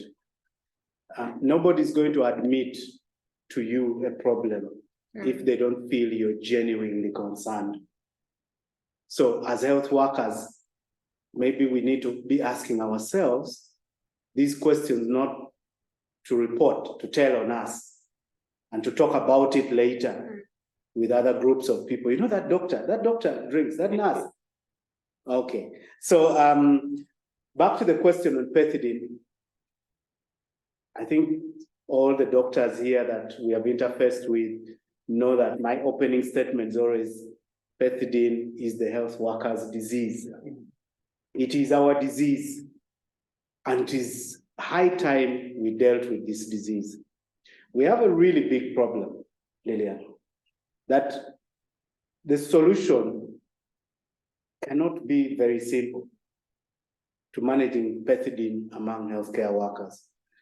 Right now, as I speak, I have at least 10 healthcare workers in my care struggling with pethidine. Yes, that's huge. I've never had 10 at a go, and we have them now. And they range from all cadres of health workers. And the one key thing that seems to be common among them all is the idea that they all buy the pethidine from over the counter. Now, I do not know when that change happened, that a restricted drug like pethidine became quite readily available. Even other cadres of patients, they can just go over counter in these very many pharmacies we have and walk away with pethidine, a box of it, 2 boxes of it. So helping healthcare workers who have pethidine use disorder is going to take a multidisciplinary approach. In fact, a multi-sector approach. It means that the hospital itself has to be more vigilant. Let's have the CMEs like this one we are having. Let's talk about it. The way we have death audits in OBGY, we should be able to talk about some of the substances that we are at risk of developing. We also need to be able to, NDA and Ministry of Health, to be able to rain down on these pharmacies. Let's get back to the point where pethidine is something you sign for and bring back the empty vial. Because that's what it used to be when I trained as a doctor. You couldn't just take pethidine. You had to bring it back, the vial that you used, and write the name of the patient and the disorder that you were treating. So those restrictions need to be brought back in place. But as far as, you know, people who have already developed the problem, we need to support them. We need to connect them to a service. Pethidine is one of those things that is very easy to recognize pethidine use among our colleagues. Somebody who seems to have a flu all the time, And at some point they seem sedated because it's a depressant, it keeps you down. Please, let's have a high index of suspicion, because the earlier you intervene, the better. So let's be able to identify pethidine use among our colleagues and be able to bring them for service, connect them to a service. But once again, the solutions are not simple. It's going to take everybody working together to be able to help health workers with pethidine use. Okay, the second question is how can lower health facilities be supported that are having seniors that are actually addicted to drugs, and these seniors are the consultants that are in charge? That is a socio-political question. I was taught that when you notice something in your senior, then you tell another senior to approach him. Otherwise, you get to lose your job or things like that. But yeah, if you have a collegial relationship with them, you can approach using that, but use his own social structures. Tell another senior, even if he's at a different facility, to be able to approach him and bring him to. All right. Thank you very much. Our time is fast spent. We have had I'm believing we have had a very insightful, according to the comments in the chat, this session has been very enriching, very insightful, very informative to many people, and they would really love the slides to be shared. We hope that that will be done. Please note that the link to the post-test and also the general assessment is ongoing. It's in the chat. Please fill in that form. It helps us to modify our sessions the next time and also to understand how helpful this session has been to you. Also, I would like us all to turn on our cameras because, like we mentioned, this is our second session, but also the one closing the year. We are going for Christmas, so today, all of us as a family, Echo family, we are going to sing Merry Christmas. So let's turn on our cameras. But before we do that, before we sing that, Merry Christmas and Happy New Year to all of us, I'll just give 1 minute to each of our experts. 1 minute strictly or less if possible to just give your closing remarks regarding this topic. What is the last thing you'd want to? I'll start with Mr. Thomas Walunguba. Less than 1 minute. What is your takeaway? Yeah, thank you very much indeed. My video camera has stopped. I don't know why. That the host has stopped it.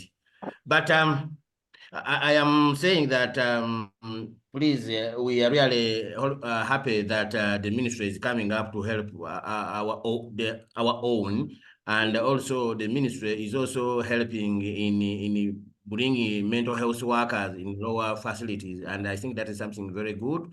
The regional referral hospitals are also providing services. So please, people who have friends and relatives who are having these challenges, let them refer them to these regional referral hospitals. They have some well-trained mental health workers to help people with alcohol and substance abuse. I also just say that Merry Christmas to everybody. Thank you. Thank you. Please stay on. We are going to sing Merry Christmas to everyone. Thank you very much for your last comments. Mr. Waguma. Yes, thank you, Lilian. I want to start by talking to those who actually drink and they think they drink socially, because I also used to drink socially in courts. If you ever find yourself trying to control your drinking, probably it's already out of control. Because I'll give you an example. If you're eating bananas and then you say, I need to control the number of bananas I eat, that means there's a problem. Okay, that is the first flag. Okay. Then the other thing that is specifically, okay, most drugs, but alcohol, in most cases, being a social, attached to social, settings, that most people who consume alcohol, and you reach a level whereby you are trying to impress, in quotes, the wrong people, while hurting the right ones. So always look out for that. And then seek help. talk to somebody. And for me, I'll stick to one thing about spirituality. I'm not talking of being religious, but spirituality, that inner self, you assess yourself, you look inward. It helps a lot. Okay. Thank you. Thank you very much, Mr. Baguma. Dr. Agaba, in less than a minute. In less than a minute, my parting shot is that we need to have this conversation more and more and more. The more we talk about this, the less the stigma, the more people can actually reach out and get help. So big thanks to the Ministry of Health and to SEED Global Health. And let's just encourage all of us to continue the conversation and to look out for it. All right, thank you very much, Dr. Agaba. And Dr. Raymond Odokonyero. Thank you, Lilian. I think my parting shot is not far from Agaba's. We fear what we don't know, but also we can't treat what we don't understand. So let us equip ourselves, arm ourselves with the right knowledge from the right sources. So these kinds of sessions should become a culture. And also, I wish everybody a Merry Christmas. Yes, thank you very much. Just a communication to the health workers that have attended today. In case you're struggling with any mental health challenges, please, Professor Nachimuli Eto at the Department of Psychiatry at Makerere University is offering free psychotherapy to all health workers that need that help. Reach out and you get that help. You don't need to pay. And for those that are struggling with alcohol and any other substance of addiction, and you also need help, Dr. Odokonyero already mentioned, as doctors, as nurses, as health workers in general, we are really not very rich, and many of us cannot afford these services. Psychiatric services are actually expensive. However, Agaba Rehabilitation Center, again, in partnership with Uganda Medical Association, they are offering free services to to health workers that are using substances or alcohol and are having challenges quitting. Free every weekend. You just go to Agaba Rehabilitation Center and you'll be attended to their doctors, psychiatrists, and therapists. So please don't die in silence. The services have been brought to you and at a free charge. So reach out. On that matter, all of us, let our cameras turn on. Let's all turn on our cameras. On behalf of SEED Global Health and Ministry of Health, I want to thank, most importantly, the participants for staying on up this time, but also to our experts. Thank you for carving out time on your very busy schedules and allowing to be here today to stay for this long. We apologize for the time. I mean, we have shot about 30 minutes beyond time, and also it's a bit late, but thank you for staying on till now. So we are going to sing. I am not very good at singing, but I'm going to lead this. So please enough at my voice, let's just sing together. So that song is, we wish you a Merry Christmas. We wish you a Merry Christmas. We wish you a Merry Christmas. Happy New Year. Love you so much, Dr. Odokonyero. Merry Christmas.